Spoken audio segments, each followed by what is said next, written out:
ಮೊದಲಿಗೆ ಧ್ಯಾನವನ್ನ ಮಾಡೋಣ. ಈ ಧ್ಯಾನವನ್ನ ಈ ದಿನ ಅರ್ಧ ಗಂಟೆವರೆಗೆ ಮಾಡೋಣ. ಯಾಕಂತಂದ್ರೆ ಇವತ್ತು ವಿಶೇಷ ಇಬ್ರು ನಮ್ಮ ಹಿರಿಯ ಮಾಸ್ಟರ್ಸ್ ಜ್ಞಾನವನ್ನ ಹಂಚಿಕೊಳ್ಳಿಕ್ಕೆ ನಮ್ಮೊಟ್ಟಿಗೆ ಜಾಯಿನ್ ಆಗ್ತಾ ಇದ್ದಾರೆ. ಆದ ಕಾರಣ 30 ನಿಮಿಷಗಳ ಕಾಲ ನಾವು ಧ್ಯಾನವನ್ನ ಮಾಡೋಣ. ಇದರಲ್ಲಿ 20 ನಿಮಿಷಗಳ ಕಾಲ ಸಂಗೀತ ಧ್ಯಾನ, ಆ ನಂತರ 10 ನಿಮಿಷ ನಾವು ಮೌನ ಧ್ಯಾನವನ್ನ ಮಾಡೋಣ. ಈಗಾಗಲೇ ಈ ವೇದಿಕೆಯಲ್ಲಿ ಜಾಯಿನ್ ಆಗಿ ಧ್ಯಾನವನ್ನ ಮಾಡುವ ಅನುಭವ ಇರತಕ್ಕಂಥವರು ನಮ್ಮ ಧ್ಯಾನದ ನಿಯಮದಂತೆ 1 ಲೋಟ ನೀರನ್ನು ಸೇವಿಸಿ ಕೂತ್ಕೊಳ್ಳಿ. ತಾವು ಒಂದು ವೇಳೆ ಕನ್ನಡಕ ಧರಿಸಿದಂಥ ಪಕ್ಷದಲ್ಲಿ ತಮ್ಮ ಕನ್ನಡಕವನ್ನ ತೆಗೆದು ಪಕ್ಕದಲ್ಲಿ ಇಟ್ಟುಕೊಳ್ಳಿ. ಕುರ್ಚಿ ಅಥವಾ ಸೋಫಾ ಅಥವಾ ಮಂಚದ ಮೇಲೆ ಕಾಲನ್ನ ಕೆಳಗೆ ಬಿಟ್ಟು ಕೂತಿರುವವರು ತಮ್ಮ 2 ಕೈಗಳನ್ನ ಹೀಗೆ ಲಾಕ್ ಮಾಡಿಕೊಂಡು ತಮ್ಮ ಹೊಟ್ಟೆಯ ಕೆಳಗೆ ತೊಡೆಯ ಮೇಲೆ ಇಟ್ಕೊಳ್ಳಿ. ತಮ್ಮ 2 ಕಾಲುಗಳನ್ನು ಈ ರೀತಿಯಲ್ಲಿ ಲಾಕ್ ಮಾಡಿ ಕೂತ್ಕೊಳ್ಳಿ. ಸುಖಾಸನ ಅಥವಾ ಪದ್ಮಾಸನದಲ್ಲಿ ಕೂತಿರುವವರು ಅದೇ ಸ್ಥಿತಿಯಲ್ಲಿ ಕೈಯನ್ನು ಲಾಕ್ ಮಾಡಿಕೊಂಡು ಹೊಟ್ಟೆಯ ಕೆಳಗೆ ತೊಡೆಯ ಮೇಲೆ ಇಟ್ಟುಕೊಂಡು ಕೂತ್ಕೊಳ್ಳಿ. ಬೆನ್ನು ನೆಟ್ಟಗಿರಲಿ, ಯಾವುದೇ ಶರೀರದಲ್ಲಿ ಬಿಗಿತ ಬೇಡ. ಆರಾಮವಾಗಿ ರಿಲ್ಯಾಕ್ಸ್ ಆಗಿ ಕೂತ್ಕೊಂಡು ಮೃದುವಾಗಿ ಎಲ್ಲರೂ ಸಹ ತಮ್ಮ 2 ಕಣ್ಣುಗಳನ್ನು ಮುಚ್ಚಿ. ಧ್ಯಾನ ಮಾಡುವಾಗ ಕೆಲವರಿಗೆ ತೂಕಡಿಕೆ ಬರತಕ್ಕಂತಹ ಸಂದರ್ಭ ಕಂಡು ಬಂದಿದೆ ಅಂತ ಕೆಲವರು ದೂರವಾಣಿಯನ್ನ ಮಾಡಿದ್ರು. ಹಾಗೆ ಕಾಲು ಮತ್ತೆ ಕೈಗಳಲ್ಲಿ ಜೋಮ್ ಕಟ್ಟುತ್ತಾ ಇದೆ ಅಂತ ಹೇಳತಕ್ಕಂತಹ ಮಾಹಿತಿ ಸಹ ಬಂದಿದೆ. ಅಥವಾ ಶರೀರ ಒಂಥರ ವಾಲಿದಂಗೆ ಆಗ್ತದೆ ಅಂತ ಹೇಳ್ಕೊಂಡು, ಇದಕ್ಕೆ ಭಯ ಪಡುವ ಅಗತ್ಯವಿಲ್ಲ. ಪ್ರಥಮ ಹಂತದಲ್ಲಿ ಇದೆಲ್ಲ ಸಹಜ.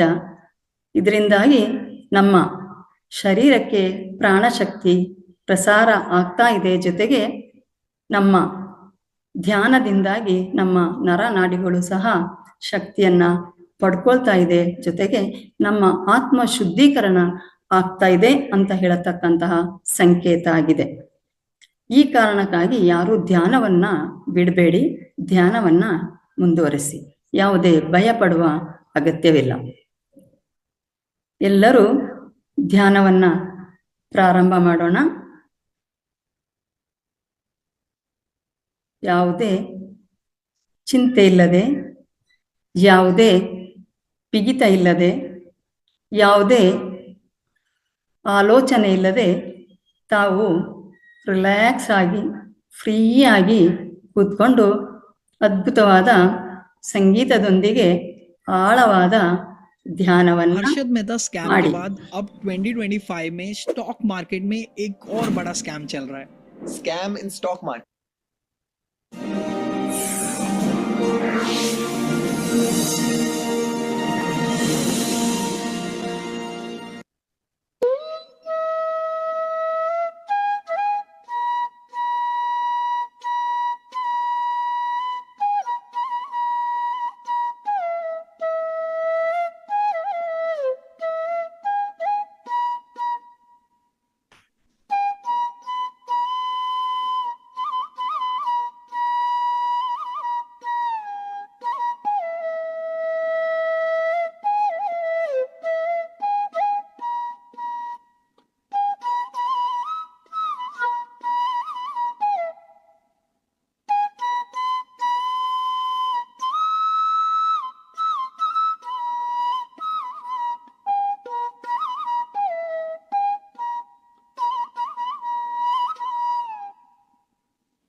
you suffer from acidity or bloating even though you have stopped eating fried and spicy food? And to get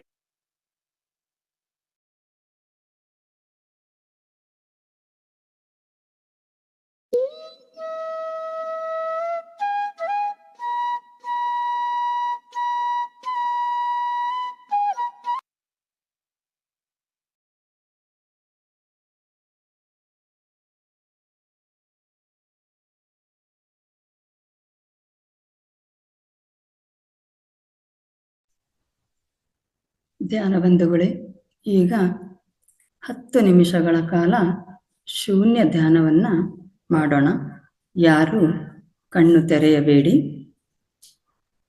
ಎಲ್ಲರ ಗಮನ ಕೇವಲ ನಮ್ಮ ಉಸಿರಿನ ಮೇಲೆ ಇರಲಿ.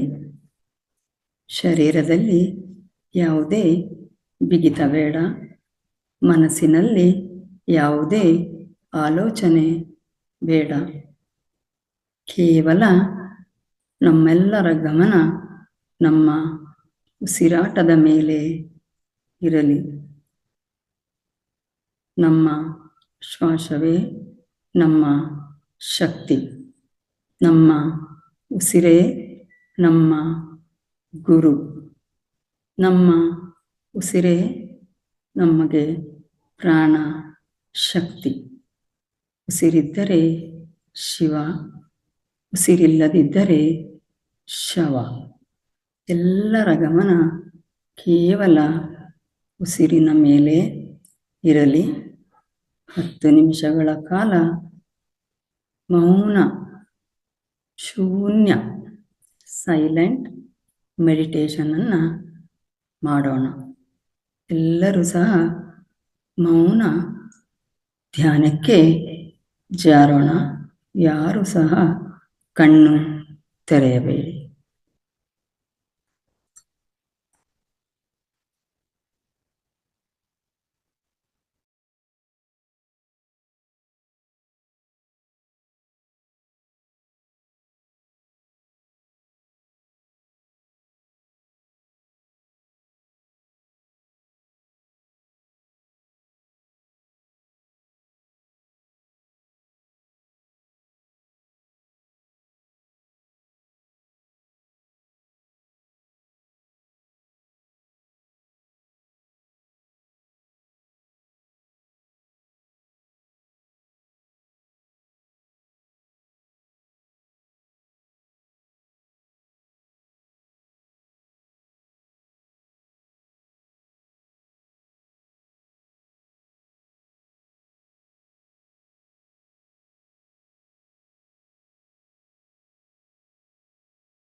ಇನ್ನು ಕೇವಲ 10 ಸೆಕೆಂಡುಗಳ ಮೌನ ಧ್ಯಾನ.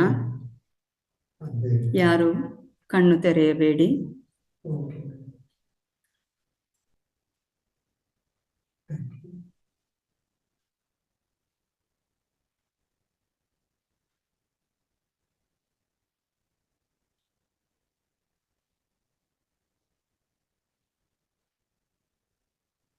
ಇನ್ನು ಕೇವಲ 5 ಸೆಕೆಂಡುಗಳ ಮೌನ ಧ್ಯಾನ. ಯಾರು ಕಣ್ಣು ತೆರೆಯಬೇಡಿ.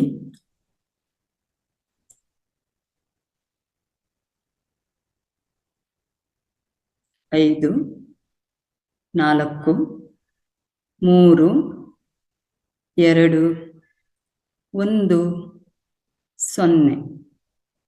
ಎಲ್ಲರೂ ಸಹ ತಮ್ಮ ಎರಡೂ ಕೈಗಳನ್ನು ಬಿಡಿಸಿಕೊಂಡು ತಮ್ಮ ಎರಡೂ ಕೈಗಳನ್ನು ತಮ್ಮ ಎರಡೂ ಕಣ್ಣುಗಳ ಮೇಲೆ 5 ಸೆಕೆಂಡುಗಳ ಕಾಲ ಇಟ್ಟುಕೊಳ್ಳಿ.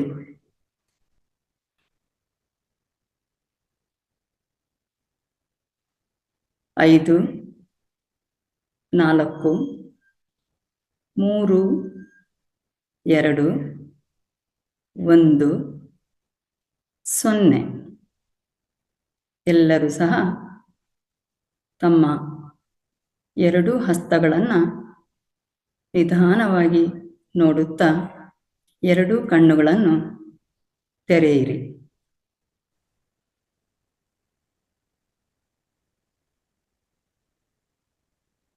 ಅದ್ಭುತ ಸಂಗೀತ ಹಾಗೂ ಮೌನ ಧ್ಯಾನವನ್ನು ಮಾಡಿದ ಎಲ್ಲ ಧ್ಯಾನ ಬಂಧುಗಳಿಗೆ ಧನ್ಯವಾದಗಳು.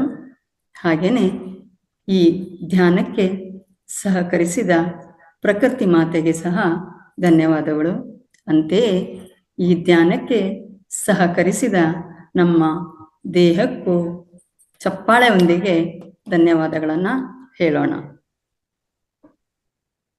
ಮಾಸ್ಟರ್ಸ್, ಎಲ್ಲರೂ ಸಹ ಒಂದು ಲೋಟ ನೀರನ್ನು ಸೇವಿಸಿ ನಮ್ಮ ಮುಂದಿನ ಕಾರ್ಯಕ್ರಮ ಜ್ಞಾನ ಹಂಚಿಕೆ. ಈ ದಿನ ಕಾರ್ಯಕ್ರಮಕ್ಕೆ ವಿಶೇಷವಾಗಿ ನಮ್ಮ ಹಿರಿಯ ಮಾಸ್ಟರ್ ಆಗಿರತಕ್ಕಂಥ ಮನೋರಮಾ ಜಿ ಮೈಸೂರು ಇವರು ಹಾಜರಾಗಿದ್ದಾರೆ. ಇವರು ಒಂದು ವಿಶೇಷ ಸಂದೇಶವನ್ನು ಕೊಡಲಿದ್ದಾರೆ. ಜೊತೆಗೆ ಜ್ಞಾನವನ್ನು ಸಹ ಎಲ್ಲರೊಂದಿಗೆ ಹಂಚಿಕೊಳ್ಳಲಿದ್ದಾರೆ. ಇವರನ್ನು ನಾನು ಈ ವೇದಿಕೆಯ ಪರವಾಗಿ ಹಾಗೂ ವೈಯಕ್ತಿಕವಾಗಿ ಹೃತ್ಪೂರ್ವಕ ಸ್ವಾಗತವನ್ನು ಕೋರ್ತೇನೆ. Over to you ma'am. Thank you madam. Welcome. ನಮಸ್ತೆ. Thank you. ಎಲ್ಲ ಅಧ್ಯಾತ್ಮ ಆಸಕ್ತರಿಗೆ ನಮಸ್ಕಾರ. ನನ್ನ ಆತ್ಮಗುರುಗಳಾದ ಪತ್ರಿ ಸರ್ ಅವರಿಗೆ ಕೃತಜ್ಞತಾಪೂರ್ವಕವಾದ ನಮನಗಳನ್ನ ಸಲ್ಲಿಸ್ತಾ, ಮಹಾವತಾರ್ ಫೌಂಡೇಶನ್ ಸಂಸ್ಥಾಪಕರಾದ ಡಾಕ್ಟರ್ ರಂಗನಾಥ್ ಸರ್ ಅವರಿಗೆ ಧನ್ಯವಾದಗಳನ್ನ ಅರ್ಪಿಸ್ತಾ, ಇದೇ ಆಗಸ್ಟ್ ತಿಂಗಳ 10ನೇ ತಾರೀಕು ಭಾನುವಾರದಂದು ಮಹಾವತಾರ್ ಫೌಂಡೇಶನ್ ವತಿಯಿಂದ ಟೆಲಿಪತಿ ಕುರಿತು ಒಂದು ದಿನದ ವಿಶೇಷ ಕಾರ್ಯಾಗಾರ ನಡೀತಾ ಇದೆ. ಆ ಕಾರ್ಯಾಗಾರ ಕುರಿತು ಕೆಲವು ಪರಿಚಯಾತ್ಮಕ ಮಾಹಿತಿಯನ್ನ ಈ ದಿವಸದ ಝೂಮ್ ಕಾರ್ಯಕ್ರಮದಲ್ಲಿ ಹೊಸದಾಗಿ ಭಾಗವಹಿಸಿರೋರಿಗೆ ತಿಳಿಸೋಕೆ ಇಷ್ಟಪಡ್ತಾ ಇದ್ದೀನಿ. ಈ ಹಿಂದೆ ಇದೇ ಕಾರ್ಯಕ್ರಮವನ್ನ ಮಾಡಿ ಬಹಳಷ್ಟು ಜನ ಅವರ ಮನೆಗಳಲ್ಲಿದ್ದಂತ ಸಮಸ್ಯೆಗಳನ್ನ ಅದ್ರ ಸಮಸ್ಯೆಗಳಿಂದ ಹೊರಬರೋಕೆ ಉಪಯೋಗಿಸಿದ್ದಾರೆ, ಸಾಧನೆಗೆ ಉಪಯೋಗಿಸ್ಕೊಂಡಿದ್ದಾರೆ. ಹಾಗಾಗಿ ಒಳ್ಳೆ ಫೀಡ್ಬ್ಯಾಕ್ ಬಂದಿದೆ. ಕೆಲವರಿಗೆ ಈ ಹೊಸ ಕಾರ್ಯಕ್ರಮದಲ್ಲಿ ಭಾಗವಹಿಸ್ತಾ ಇರೋರಿಗೆ ಟೆಲಿಪತಿ ಅನ್ನೋ ಪದಾನೇ ಹೊಸದಾಗಿರ್ಬಹುದು. ಈ ಕಾರ್ಯಾಗಾರದಿಂದ ನಾವೇನ್ ಕಲಿಬಹುದು, ನಮಗೆ ಯಾವ ತರಹ ಲಾಭ ಆಗತ್ತೆ ಅನ್ನೋ ಪ್ರಶ್ನೆ ಹಲವರಲ್ಲಿ ಮೂಡಿರ್ಬಹುದು. ಆನಾಪಾನಸತಿ ಧ್ಯಾನ ಸಾಧನೆಯಿಂದ ಈ ಟೆಲಿಪತಿ ಅನ್ನುವಂತ ಆಧ್ಯಾತ್ಮಿಕ ಅನುಭವ ಮತ್ತು ಅನುಭೂತಿ ನಮ್ಗೆ ಲಭ್ಯವಾಗುತ್ತಾದ್ರೂ ಕೂಡ ಈ ಸಿದ್ಧಿಯನ್ನ, ಆಧ್ಯಾತ್ಮಿಕ ವಿದ್ಯೆಯನ್ನ ನಾವು ನಮ್ಮ ದಿನನಿತ್ಯ ಜೀವನದಲ್ಲಿ ಹೇಗೆ ಬಳಸಬಹುದು, ನಮ್ಮ ಹಲವಾರು ಸಮಸ್ಯೆಗಳಿಂದ ಹೇಗೆ ಹೊರಬರಬಹುದು, ನಮ್ಮ ಆಲೋಚನೆಗಳು, ಮಾತುಗಳು, ಸಂಕಲ್ಪಗಳು ಹೇಗಿರ್ಬೇಕು, ನಮ್ಮ ಚಿಂತನೆಗಳನ್ನ ಶಕ್ತಿಯುತವಾಗಿಸೋದು ಹೇಗೆ, ಆ ಶಕ್ತಿಯುತ ಚಿಂತನೆಗಳನ್ನ ಬಳಸೋದು ಹೇಗೆ ಅನ್ನೋದನ್ನ ಆ ದಿನದ ಒಂದು ದಿನದ ಕಾರ್ಯಾಗಾರದಲ್ಲಿ ಕಲಿತೀವಿ.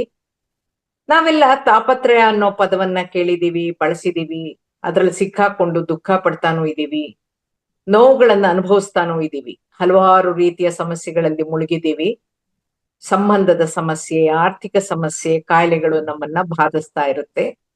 ಅಷ್ಟೇ ಅಲ್ದೇನೆ ನಮ್ಮದೇ ಮಕ್ಕಳು ನಮ್ಮ ಮಾತನ್ನ ಕೇಳದೆ ಇರಬಹುದು, ಕುಟುಂಬದ ಸದಸ್ಯರು ಕೆಟ್ಟ ಚಾಳಿಗೆ ಬಿದ್ದಿರಬಹುದು, ನಮ್ಮ ಮನೆಯ ಅಥವಾ ಕಚೇರಿಯ ವಾತಾವರಣ ಹಿತಕರವಾಗಿಲ್ದೇನೆ ನಮ್ಗೆ ತೊಂದರೆ ಕೊಡ್ತಾ ಇರಬಹುದು, ಅಥವಾ ಕೊಟ್ಟ ಸಾಲ ವಾಪಸ್ ಬರದೆ ನಮಗೆ ಆರ್ಥಿಕ ತೊಂದರೆ ಆಗಿರಬಹುದು. ಇವೆಲ್ಲವುಗಳಿಂದ ಹೊರಬರಕ್ಕೆ ಹಲವಾರು ಆಧ್ಯಾತ್ಮಿಕ ಮಾರ್ಗಗಳನ್ನ ಬಳಸ್ಕೊಳ್ಬಹುದು. ನಮ್ಮ ವೈಯಕ್ತಿಕ ತೊಂದರೆಗಳನ್ನ, ಆರೋಗ್ಯದ ಸಮಸ್ಯೆಗಳನ್ನ ನಮ್ಮಲ್ಲೇ ಇರುವಂತಹ ಚಿಂತನಾ ಶಕ್ತಿಯ ಮೂಲಕ ನಮ್ಮ ಸುಪ್ತ ಮನಸ್ಸಿನ ಶಕ್ತಿ ಸಾಮರ್ಥ್ಯವನ್ನ ಬಳಸಿ ಸ್ವಯಂ ಸಲಹೆ ಅಂದ್ರೆ ಆಟೋ ಸಜೆಷನ್, ನಮಗ್ ನಾವೇ ಕೆಲವು ಸಲಹೆಗಳನ್ನ ಒಂದು ಆಧ್ಯಾತ್ಮಿಕ ಸ್ಥಿತಿಯಲ್ಲಿ ನಮಗ್ ನಾವೇ ಕೊಟ್ಕೊಳ್ಳೋ ಮೂಲಕ ಆ ಸ್ಥಿತಿಗತಿಗಳನ್ನ ಸುಧಾರಿಸ್ಕೊಳ್ಬಹುದು, ನಿವಾರಿಸ್ಕೊಳ್ಬಹುದು, ಪ್ರಗತಿ ಸಾಧಿಸ್ಬೋದು. ಇನ್ನು ಟೆಲಿಪತಿ ಅನ್ನೋ ಪದ ದಿನನಿತ್ಯದ ಬಳಕೆಯಲ್ಲಿದೆ. ಉದಾಹರಣೆಗೆ ನಾವ್ ಯಾರಿಗೋ ಫೋನ್ ಮಾಡ್ಬೇಕು ಅನ್ಕೋತೀವಿ, ಆದ್ರೆ ಕೈ ಬಿಡು ಇರಲ್ಲ, ಒಗ್ಗರಣೆ ಹಾಕ್ತಾ ಇರಬಹುದು. ಆ ಟೈಮ್ನಲ್ಲಿ ಅನ್ಕೋತೀವಿ, ಒಗ್ಗರಣೆ ಹಾಕ್ಬಿಟ್ಟು ಆಮೇಲೆ ಮಾಡೋಣ ಫೋನ್ ಅಂತ ಅನ್ಕೊಳ್ತೀವಿ.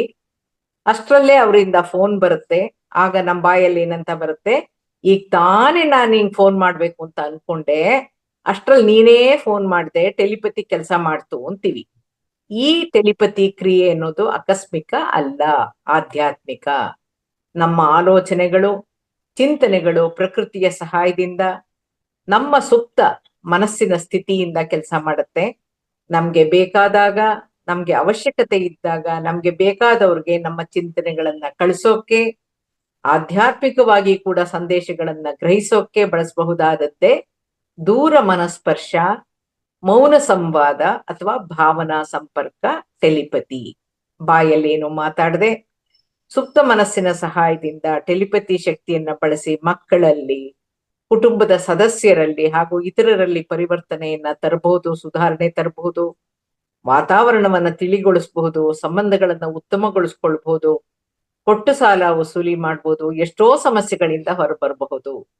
ಇದೇ ಜೀವನದಲ್ಲಿ ಆರೋಗ್ಯವಾಗಿ, ಸಂತೋಷವಾಗಿ ಜೀವಿಸೋಕೆ ಒಂದು ಉತ್ತಮ ಆಧ್ಯಾತ್ಮಿಕ ಪರಿಹಾರವನ್ನ ಬಳಸಬಹುದಾದಂತಹ ಜೀವನ ವಿಧಾನವನ್ನ ಇದೇ ಆಗಸ್ಟ್ 10ನೇ ತಾರೀಕು ಬೆಂಗಳೂರಿನಲ್ಲಿ ಮಹಾವತಾರ್ ಫೌಂಡೇಶನ್ ಸಂಸ್ಥೆಯಲ್ಲಿ ಟೆಲಿಪತಿ ಅನ್ನೋ ಒಂದು ವಿದ್ಯೆಯನ್ನ ಕಲಿಸ್ಕೊಡುವಂತ ವ್ಯವಸ್ಥೆ ಆಗಿದೆ. ಈಗಾಗಲೇ ಮೆಸೇಜ್ ಕೂಡ ಹಾಕಿದ್ದಾರೆ ಸರ್ರು. ನೋಂದಣಿ ಪ್ರಾರಂಭವಾಗಿದೆ. ಈ ಒಂದು ಸದವಕಾಶವನ್ನ ಬಳಸ್ಕೊಳ್ಳಿ ಅಂತ ಹೇಳ್ತಾ ನನ್ನ 2 ಮಾತುಗಳನ್ನ ಮುಗಿಸ್ತಾ ಈ ಒಂದು ವಿಚಾರವನ್ನ ಪರಿಚಯಾತ್ಮಕ ತಿಳಿಸಕ್ಕೆ ಅವಕಾಶ ಮಾಡಿಕೊಟ್ಟಂತ ಸಂಸ್ಥೆಗೆ, ಮಹಾವತಾರ್ ಫೌಂಡೇಶನ್ಗೆ, ಮೇಡಮ್ಗೆ ಧನ್ಯವಾದಗಳನ್ನ ಅರ್ಪಿಸ್ತಾ ಇದ್ದೀನಿ. Thank you, thank you, thank you. ತುಂಬಾ ಧನ್ಯವಾದಗಳು ಮೇಡಮ್.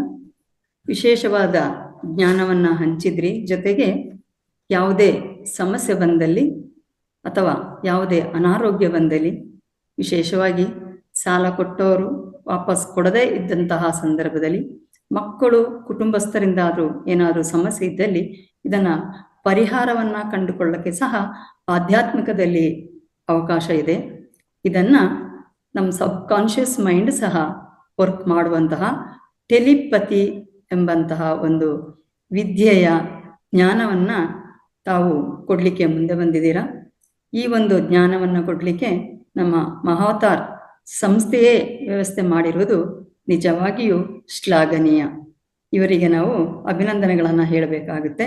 ಜೊತೆಗೆ ಹೆಚ್ಚಿನ ಧ್ಯಾನಿಗಳು ಇದರ ಒಂದು ಸದುಪಯೋಗವನ್ನ ಪಡ್ಕೊಳ್ಳಿ ಅಂತ ನಾನು ಸಹ ಹಾರೈಸ್ತೇನೆ. ಧನ್ಯವಾದಗಳು ಮೇಡಮ್, ಧನ್ಯವಾದಗಳು, ಧನ್ಯವಾದಗಳು. ವೆಲ್ಕಮ್, ನಮಸ್ತೆ. ಈ ದಿನ ನಮ್ಮ ಒಂದಿಗೆ ನಮ್ಮ ಮಹಾವತಾರ್ ಸಂಸ್ಥೆಯ ಸಂಸ್ಥಾಪಕರು ಆಗಿರತಕ್ಕಂತಹ ರಂಗನಾಥ್ ಸರ್ ಅವರು ಹಾಜರಿದ್ದಾರೆ. ಎಲ್ಲರಿಗೂ ವಿಶೇಷವಾಗಿ ನಮ್ಮ ಪಿರಮಿಡ್ ಸ್ಪಿರಿಚುವಲ್ ಸೊಸೈಟಿ ಮೆಡಿಟೇಷನ್ ಹೇಗೆ 18 ತತ್ವಗಳನ್ನೊಳಗೊಂಡು ಆ ತತ್ವದಂತೆ ಕೆಲಸವನ್ನ ಮಾಡ್ತಾ ಇದೆ, ಧ್ಯಾನ ಹಂಚಿಕೆ, ಜ್ಞಾನ ಹಂಚಿಕೆ, ಸೇವೆ ಇಂತಹ ಉತ್ತಮವಾದ ಕೆಲಸಗಳನ್ನ ಹೇಗೆ ನಿರ್ವಹಿಸಿ ಇಡೀ ಜಗತ್ತಿಗೆ ಇದರ ಪ್ರಚಾರವನ್ನ ನೀಡ್ತಾ ಇದೆ. ಈ ಅಂಶವನ್ನ ಜ್ಞಾನ ಹಂಚಿಕೆಯನ್ನ ಮಾಡಲಿದ್ದಾರೆ ನಮ್ಮ ರಂಗನಾಥ್ ಸರ್. ಇವರಿಗೆ ನಾನು ಈ ವೇದಿಕೆಯ ಪರವಾಗಿ ಹಾಗೂ ವೈಯಕ್ತಿಕವಾಗಿ ಸ್ವಾಗತವನ್ನ ಬಯಸ್ತೇನೆ. ಅದೇ ರೀತಿ ಎಲ್ಲ ಧ್ಯಾನ ಬಂಧುಗಳು ಈ ವೇದಿಕೆಯಲ್ಲಿ ಪೂರ್ಣ ಜ್ಞಾನವನ್ನ ಪಡ್ಕೊಳ್ಳೋವರೆಗೆ ಹಾಜರಿದ್ದು ತಾವು ಈ ಒಂದು ಬೇಸಿಕ್ ಹೊಸಬ್ರಿರೋರಿಗಂತೂ ಇದರ ಬಗ್ಗೆ ಜ್ಞಾನ ಅತ್ಯಗತ್ಯ.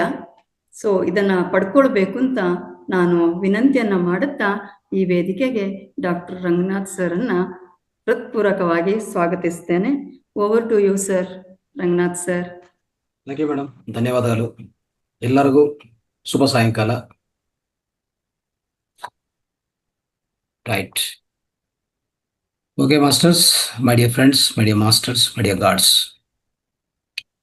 ಇಷ್ಟುವರೆಗೂ ಅದ್ಭುತವಾದ ಒಂದು ವಿಷಯವನ್ನು ನಾವು ತಿಳ್ಕೊಂಡಿದ್ವಿ ಮೇಡಮ್ ಮನೋರಮ ಅವರಿಂದ. ನಮ್ಮ ಹಿರಿಯ ಮಾಸ್ಟರ್, ಹಿರಿಯ ಪಿರಮಿಡ್ ಮಾಸ್ಟರ್ ಮೇಡಮ್ ಮನೋರಮ ಅವರು. ಸೊ ಒಂದು ಅದ್ಭುತವಾದ ಕಾರ್ಯಾಗಾರವನ್ನು ನಾವು ನಿರ್ವಹಿಸ್ತಾ ಇದ್ವಿ ಮಾತಾರ್ ಫೌಂಡೇಶನ್ ವೇದಿಕೆವಾಗಿ, ಬ್ಯಾಂಗ್ಳೂರು ಮಾತಾರ್ ಫೌಂಡೇಶನ್ ವತಿಯಾಗಿ. ಈ ಅದ್ಭುತವಾದ ಕಾರ್ಯಕ್ರಮ ಈಗಾಗಲೇ ನಡೆದಿದೆ ನಮ್ಮ ಸಂಸ್ಥೆಯಲ್ಲಿ. ಹಲವಾರು ಮಾಸ್ಟರ್ಸ್ ಪಾರ್ಟಿಸಿಪೇಟ್ ಮಾಡಿ ಅದ್ಭುತ ಪ್ರಯೋಜನ ಪಡೆದಿದ್ದಾರೆ. ಯಾಕಂದರೆ ಟೆಲಿಪತಿ ಅನ್ನೋದು ಸಾಮಾನ್ಯ ಕಾರ್ಯಕ್ರಮ ಅಲ್ಲ. ಮೇಡಮ್ ಹತ್ರ ಇರುವಂಥ ಅಪಾರ ಜ್ಞಾನ, ಅಪಾರ ಸಂಪದೆ, ಆ ಜ್ಞಾನ ಸಂಪದೆ ಅದೆಲ್ಲ ನಮ್ಮ ಜೊತೆಗೆ ಹಂಚ್ಕೊತಾರೆ, ನೇರವಾಗಿ ಸಿಗ್ತಾರೆ. ಅವರು ಸಿಗೋದು ತುಂಬ ಅಪರೂಪ. ಯಾಕಂದರೆ ಅವ್ರು ತುಂಬ ಬ್ಯುಸಿ ಇರ್ತಾರೆ, ಅನೇಕ ಕಾರ್ಯಕ್ರಮಗಳು ಮಾಡ್ತಾ ಇರ್ತಾರೆ ದಿನನಿತ್ಯ.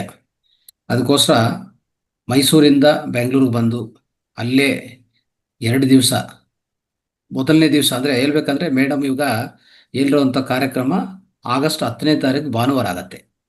ಅದು ಬೆಳಗ್ಗೆ 9 ಗಂಟೆಗೆ ಸ್ಟಾರ್ಟ್ ಆಗಿ ಸಾಯಂಕಾಲ 6 ಗಂಟೆಗೆ ಕ್ಲೋಸ್ ಆಗುತ್ತೆ.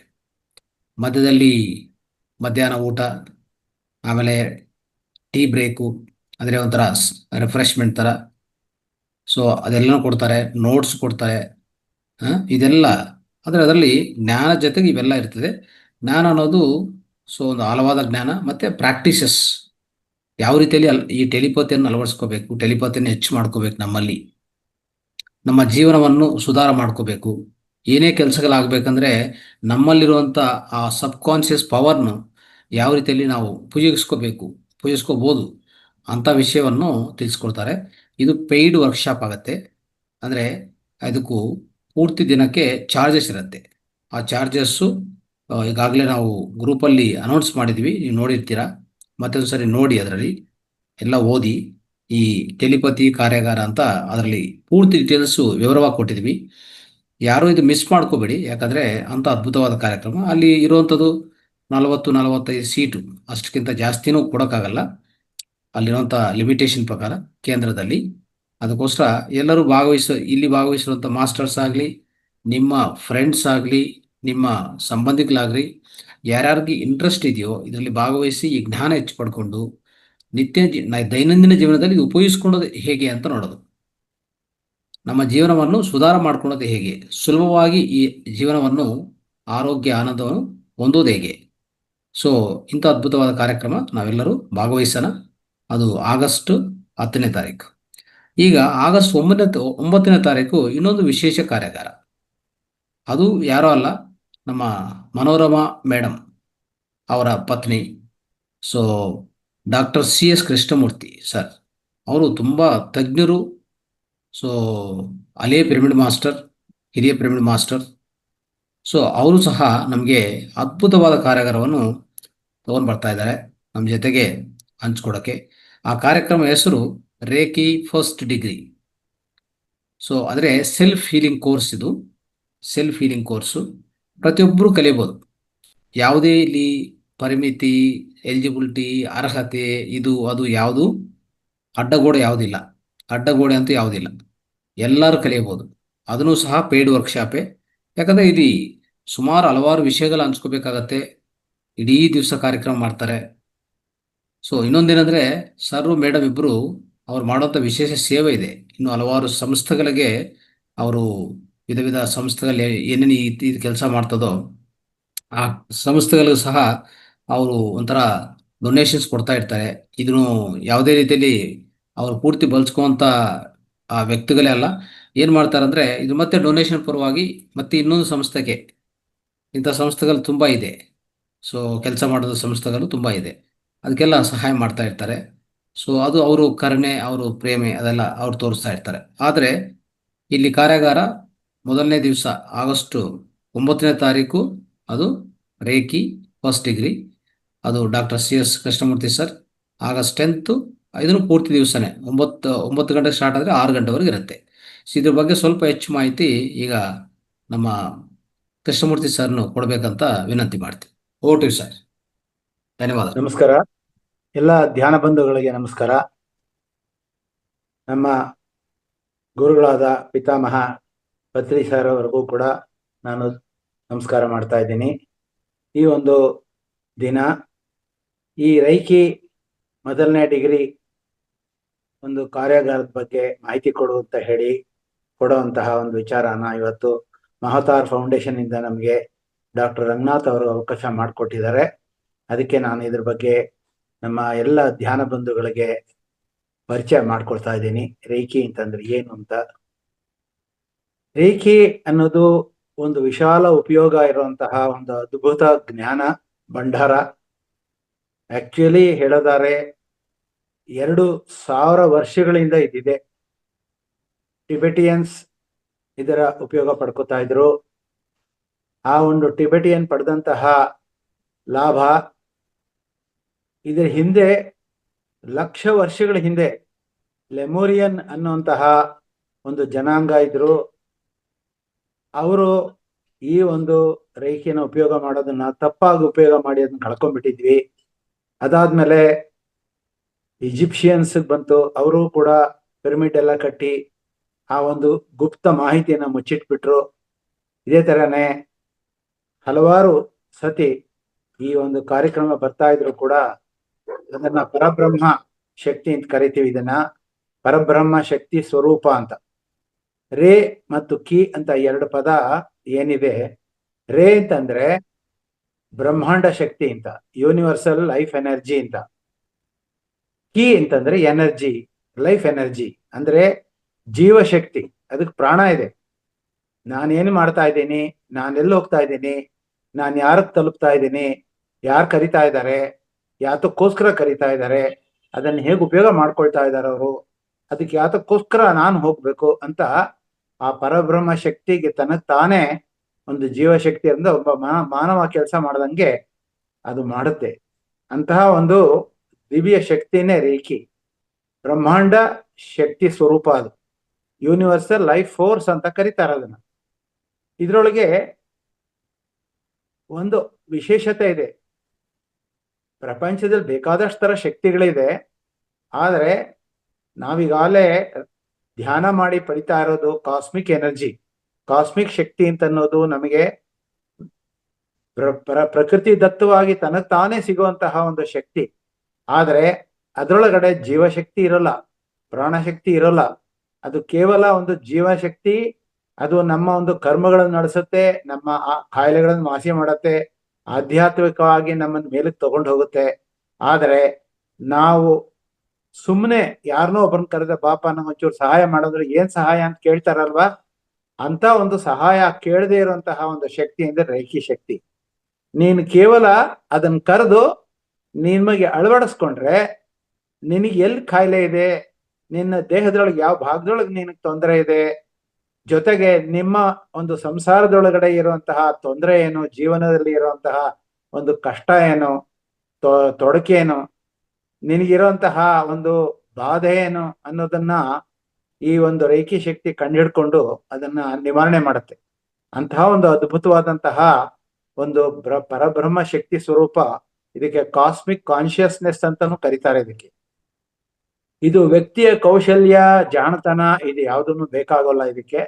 ಯಾಕೆ ಅಂತ ಕೇಳಿದ್ರೆ, ಒಂದು ಸತಿ ಒಬ್ಬ ರೈಕಿ ಮಾಸ್ಟರ್ ಅಂತ ಯಾರು ಇರ್ತಾರೋ ಆ ರೈಕಿ ಮಾಸ್ಟರು ಈ ಒಂದು ಶಕ್ತಿನ ಅವರ ವಿದ್ಯಾರ್ಥಿಗೆ ಅಂದ್ರೆ ಶಿಷ್ಯರಿಗೆ ಒಂದು ವಿಧಾನದಲ್ಲಿ ಅಂದ್ರೆ ಅಟ್ಯೂನ್ಮೆಂಟ್ ಅಂತ ಕರೀತಾರೆ.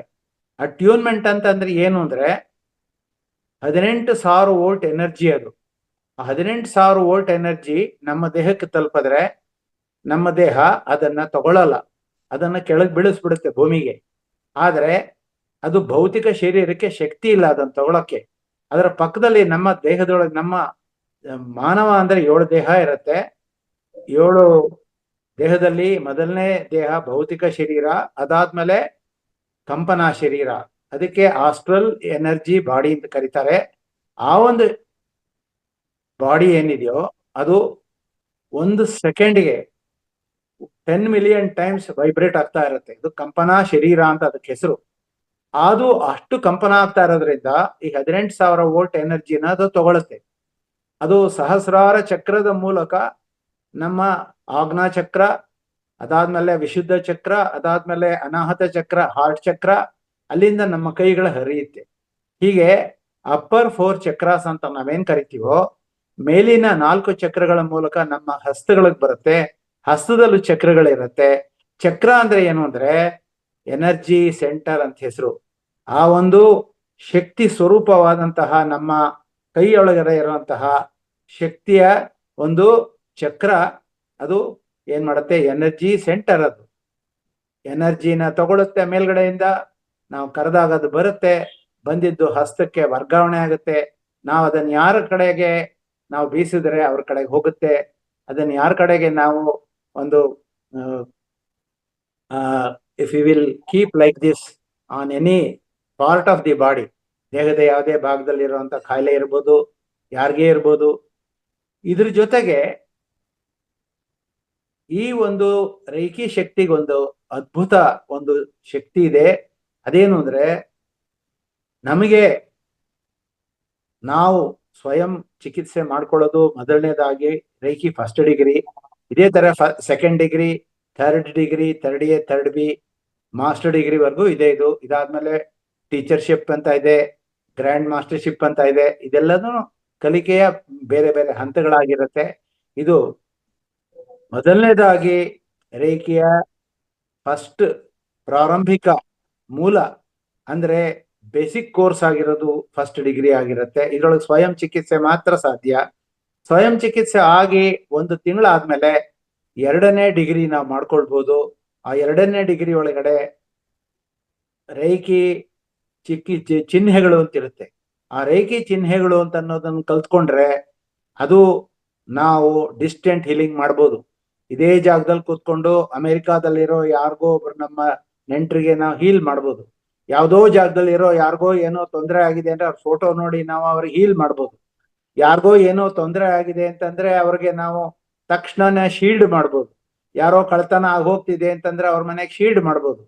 ಮನೆಯಲ್ಲಿರುವಂತಹ ಕಾರು, ಬೈಕು ಇದೆಲ್ಲದಕ್ಕೂ ಶೀಲ್ಡ್ ಮಾಡಿ ನಾವು ಉಪಯೋಗ ಮಾಡ್ಬೋದು. ಅದೇ ತರ ಮನೆಯಿಂದ ಹೊರಗಡೆ ಹೋಗುವಂತಹ ಓದುವಂತಹ ಮಕ್ಕಳಿಗೆ ಶೀಲ್ಡ್ ಮಾಡಿ ಕಳಿಸಿದ್ರೆ ಅವರು ಅದ್ಭುತವಾಗಿ ವಿದ್ಯಾಭ್ಯಾಸದೊಳಗಡೆ, ಅದ್ಭುತವಾಗಿ ಪರೀಕ್ಷೆಗಳಲ್ಲಿ ಅವರು ಬರೆದು ಚೆನ್ನಾಗಿ ರ್ಯಾಂಕ್ ಎಲ್ಲ ತಗೊಳಕ್ ಸಾಧ್ಯ ಆಗುತ್ತೆ. ಈ ತರ ಇದೆಲ್ಲ ಅಲ್ಲದೆ ರೇಖಿ ಕಲ್ತವರು ಹೆಜ್ಜೆಗೂ ಕೂಡ ಅದನ್ನು ಉಪಯೋಗ ಮಾಡ್ಕೊತಾ ಹೋಗ್ಬೋದು. ಇದು ರೇಖಿ ಕಲಿಯೋಕೆ ಒಂದೇ ಒಂದು ದಿನ ಸಾಕು. ಆದರೆ 21 ದಿನದ ಕಾಲ ಇದರ ಪ್ರಾಕ್ಟೀಸ್ ಮಾಡ್ಬೇಕಾಗತ್ತೆ. 21 ದಿನದ ಕಾಲ ಇದಕ್ಕೆ ಹಸ್ತ ಹ್ಯಾಂಡ್ ಪೊಸಿಷನ್ಸ್ ಅಂತ ಇರುತ್ತೆ. 22 ಜಾಗದೊಳಗಡೆ ಆ 22 ಜಾಗದಲ್ಲಿ ಮುಟ್ಕೊಂಡ್ ರೇಖಿನ ನಾವು ಪಾಸ್ ಮಾಡ್ಕೋಬೇಕಾಗತ್ತೆ. ಆವಾಗ ನಮ್ಮ ದೇಹದಲ್ಲಿರುವಂತಹ 7 ಚಕ್ರಗಳು, 21 ಮೈನರ್ ಚಕ್ರ, 72,000 ನಾಡಿಗಳು ಆಕ್ಟಿವೇಟ್ ಆಗುತ್ತೆ. ಇದು ಆಕ್ಟಿವೇಟ್ ಆಗ್ತಾ ಆಗ್ತಾ ಅವ್ರು ಏನು ಬಯಸ್ತಾರೋ ಅದು ಪಡೆಯೋಕ್ ಸಾಧ್ಯ ಆಗತ್ತೆ. ಅವ್ರು ಬಯಸಿದ್ದೆಲ್ಲ ಪಡೆಯೋಕ್ ಸಾಧ್ಯ ಆಗತ್ತೆ. ಅವ್ರು ಮಾತಾಡಿದ್ದೆಲ್ಲ ನಿಜ ಆಗೋಕ್ ಶುರು ಆಗುತ್ತೆ. ಅವ್ರು ಅಂದ್ಕೊಂಡಿದ್ದೆಲ್ಲ ನಿಜ ಆಗುತ್ತೆ. ಕಣ್ಣಿಂದಲೇ ರೇಖಿನ ಇನ್ನೊಬ್ರನ್ನ ನೋಡಿದ ತಕ್ಷಣನೇ ರೇಖಿ ಹರಿಯೋಕ್ ಶುರು ಆಗುತ್ತೆ. ಅವ್ರ ಕಾಯಿಲೆ ವಾಸಿ ಆಗೋಕ್ ಶುರು ಆಗುತ್ತೆ. ಇದಕ್ಕೆ ಟಚ್ ಥೆರಪಿ ಅಂತಾನೂ ಕರೀತಾರೆ. ಮುಟ್ಟಿದ್ರು ಸಾಕು ಒಬ್ರಿಗೆ ಕಾಯಿಲೆ ವಾಸಿ ಆಗುವಂತಹ ಒಂದು ಅದ್ಭುತ ವಿದ್ಯೆ. ಇದನ್ನ ನೀವು ಆಗಸ್ಟ್ 9ನೇ ತಾರೀಕು 1 ದಿನದ ಕಾರ್ಯಕ್ರಮದಲ್ಲಿ ನೀವು ಕಲ್ತ್ಕೊಳ್ಳಿ.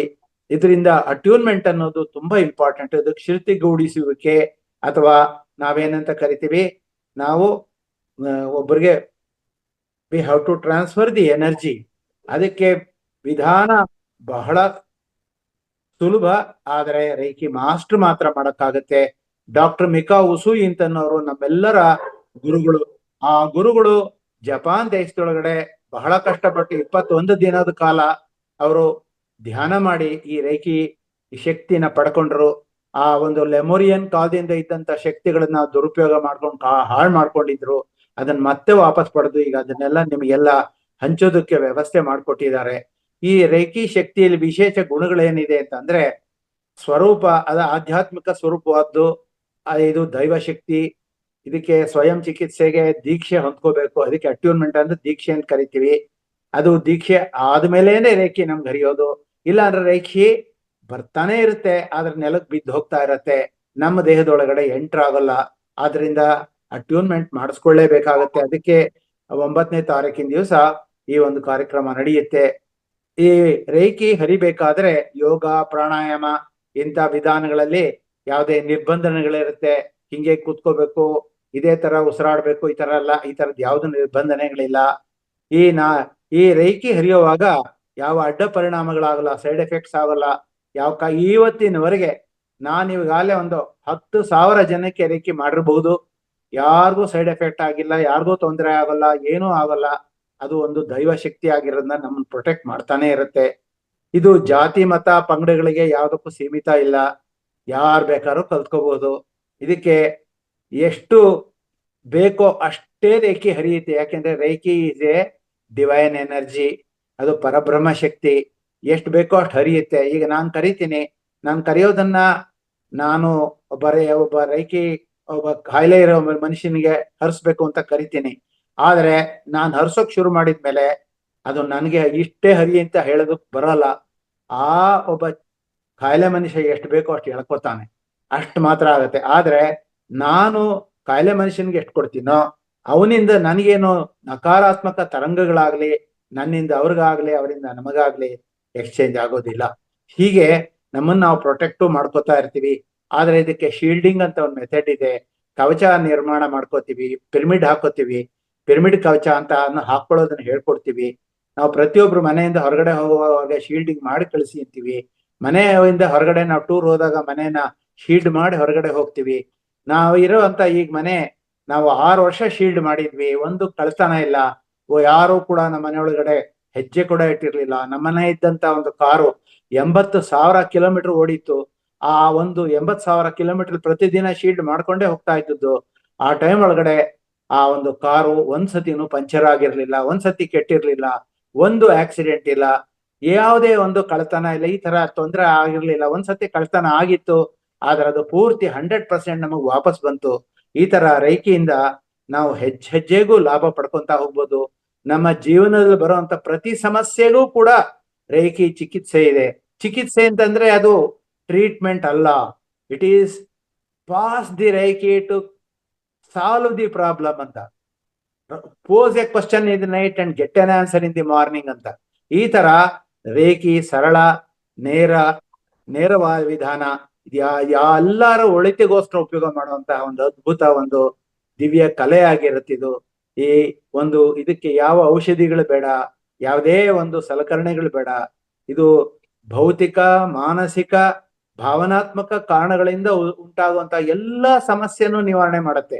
ಭೌತಿಕ ಅಂದ್ರೆ ದೇಹ, ಮಾನಸಿಕ ಅಂದ್ರೆ ಮನಸ್ಸಿಂದ ಸೈಕೋಸೊಮ್ಯಾಟಿಕ್ ಡಿಸೀಸಸ್ ಅದು ಕೂಡ ಹೀಲ್ ಆಗುತ್ತೆ.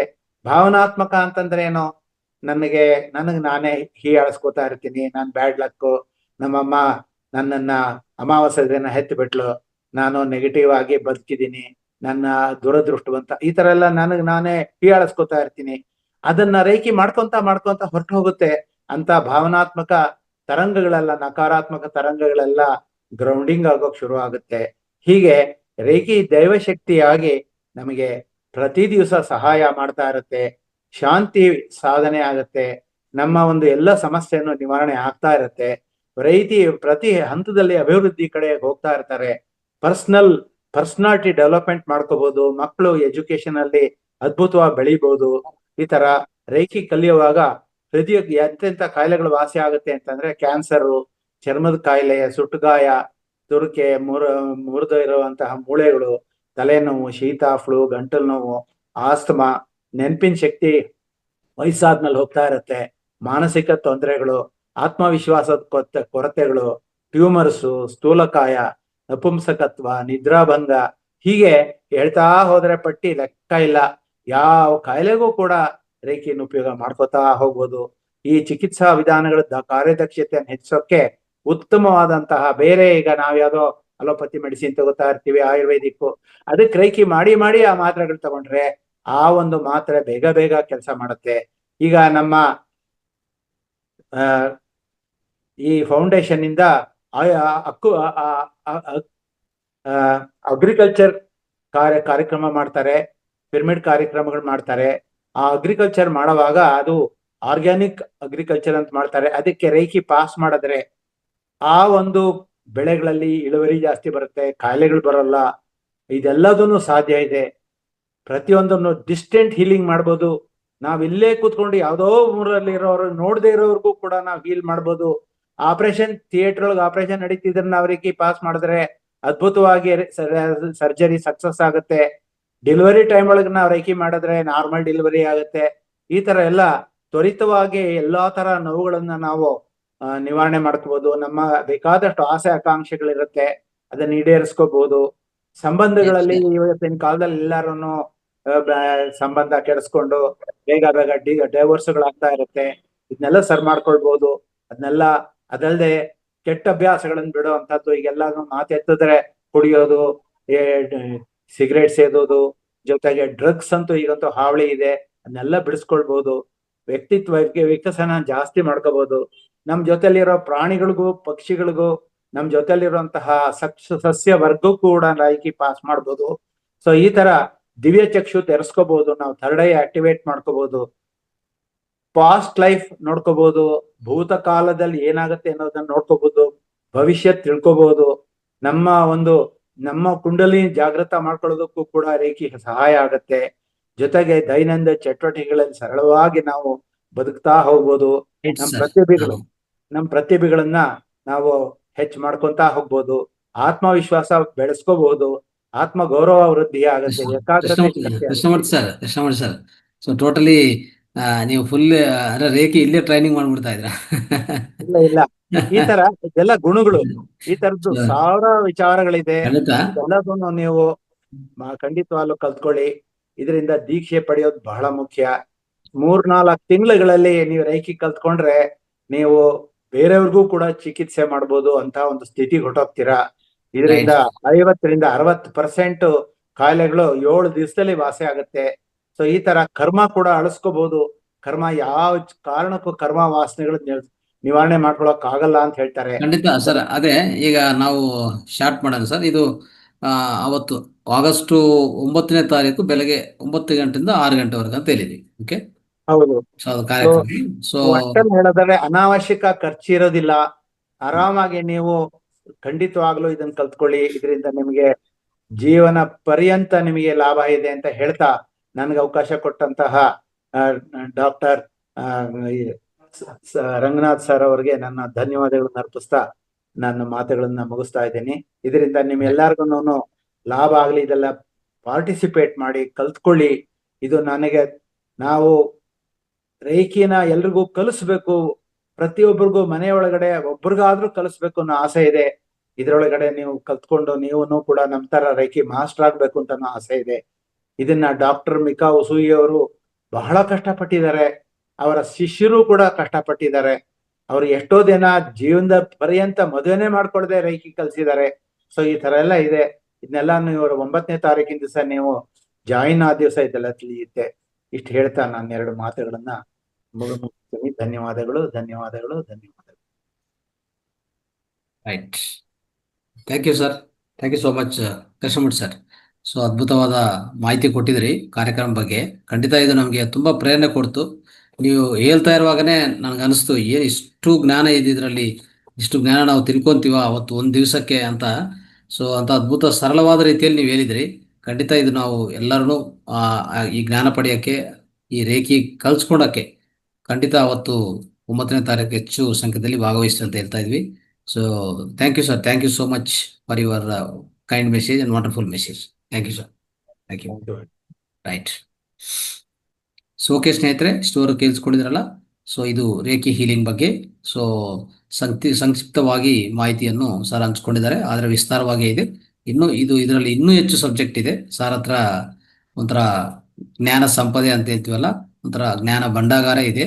ಅದರಲ್ಲಿ ಏನು ಸಂಶಯ ಇಲ್ಲ, ಅಷ್ಟು ಜ್ಞಾನ ಭಂಡಾರ ಅವ್ರ ಹತ್ರ ಇದೆ. ಅದು ನಾವು ಖಂಡಿತ ಪಡೆಯೋಕ್ಕೆ ಯಾವತ್ತಿನ ಪ್ರಯತ್ನ ಮಾಡೋಣ. 9ನೇ ತಾರೀಕು ಸರ್ದು ಸರ್, ಇದ್ರ ಒಂದು ವಿಚಾರ ಹೇಳ್ಬೇಕು.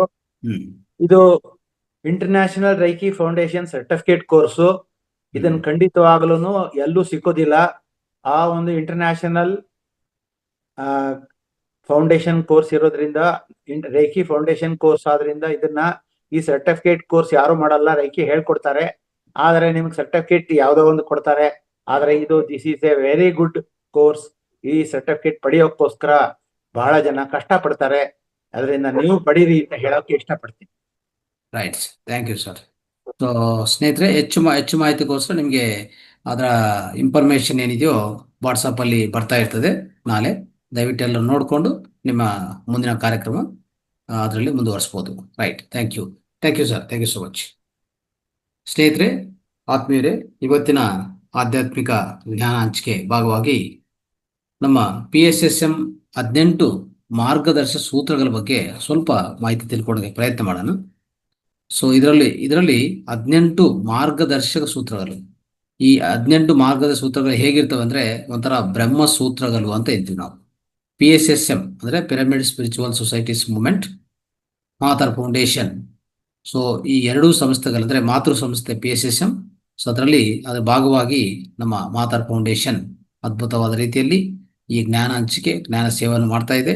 ಇದರಲ್ಲಿ PSSM ಅಲ್ಲಿ ನಮ್ಮ ಗುರುಗಳಾದ ಬ್ರಹ್ಮರ್ಷಿ ಪತ್ರಿ ಸರ್ ಅನೇಕ ಗ್ರಂಥಗಳನ್ನು ಓದಿ, ಅನೇಕ ಸಂಸ್ಥೆಗಳನ್ನು ಒಂಥರ ಸಂಶೋಧನೆ ಮಾಡಿ, ಕೊನೆಯದಾಗಿ ಈ ಸಂಸ್ಥೆಗೆ ಈ PSSM ಅಲ್ಲಿ ಒಂದು 18 ಮಾರ್ಗದರ್ಶಕ ಸೂತ್ರಗಳು ಕೊಟ್ಟಿದ್ದಾರೆ. ಅವರು ಗೈಡಿಂಗ್ ಫಾರ್ಮುಲಾಸ್, ಗೈಡಿಂಗ್ ಪ್ರಿನ್ಸಿಪಲ್ಸ್ ಅಂತ ಹೇಳ್ತೀವಿ ನಾವು.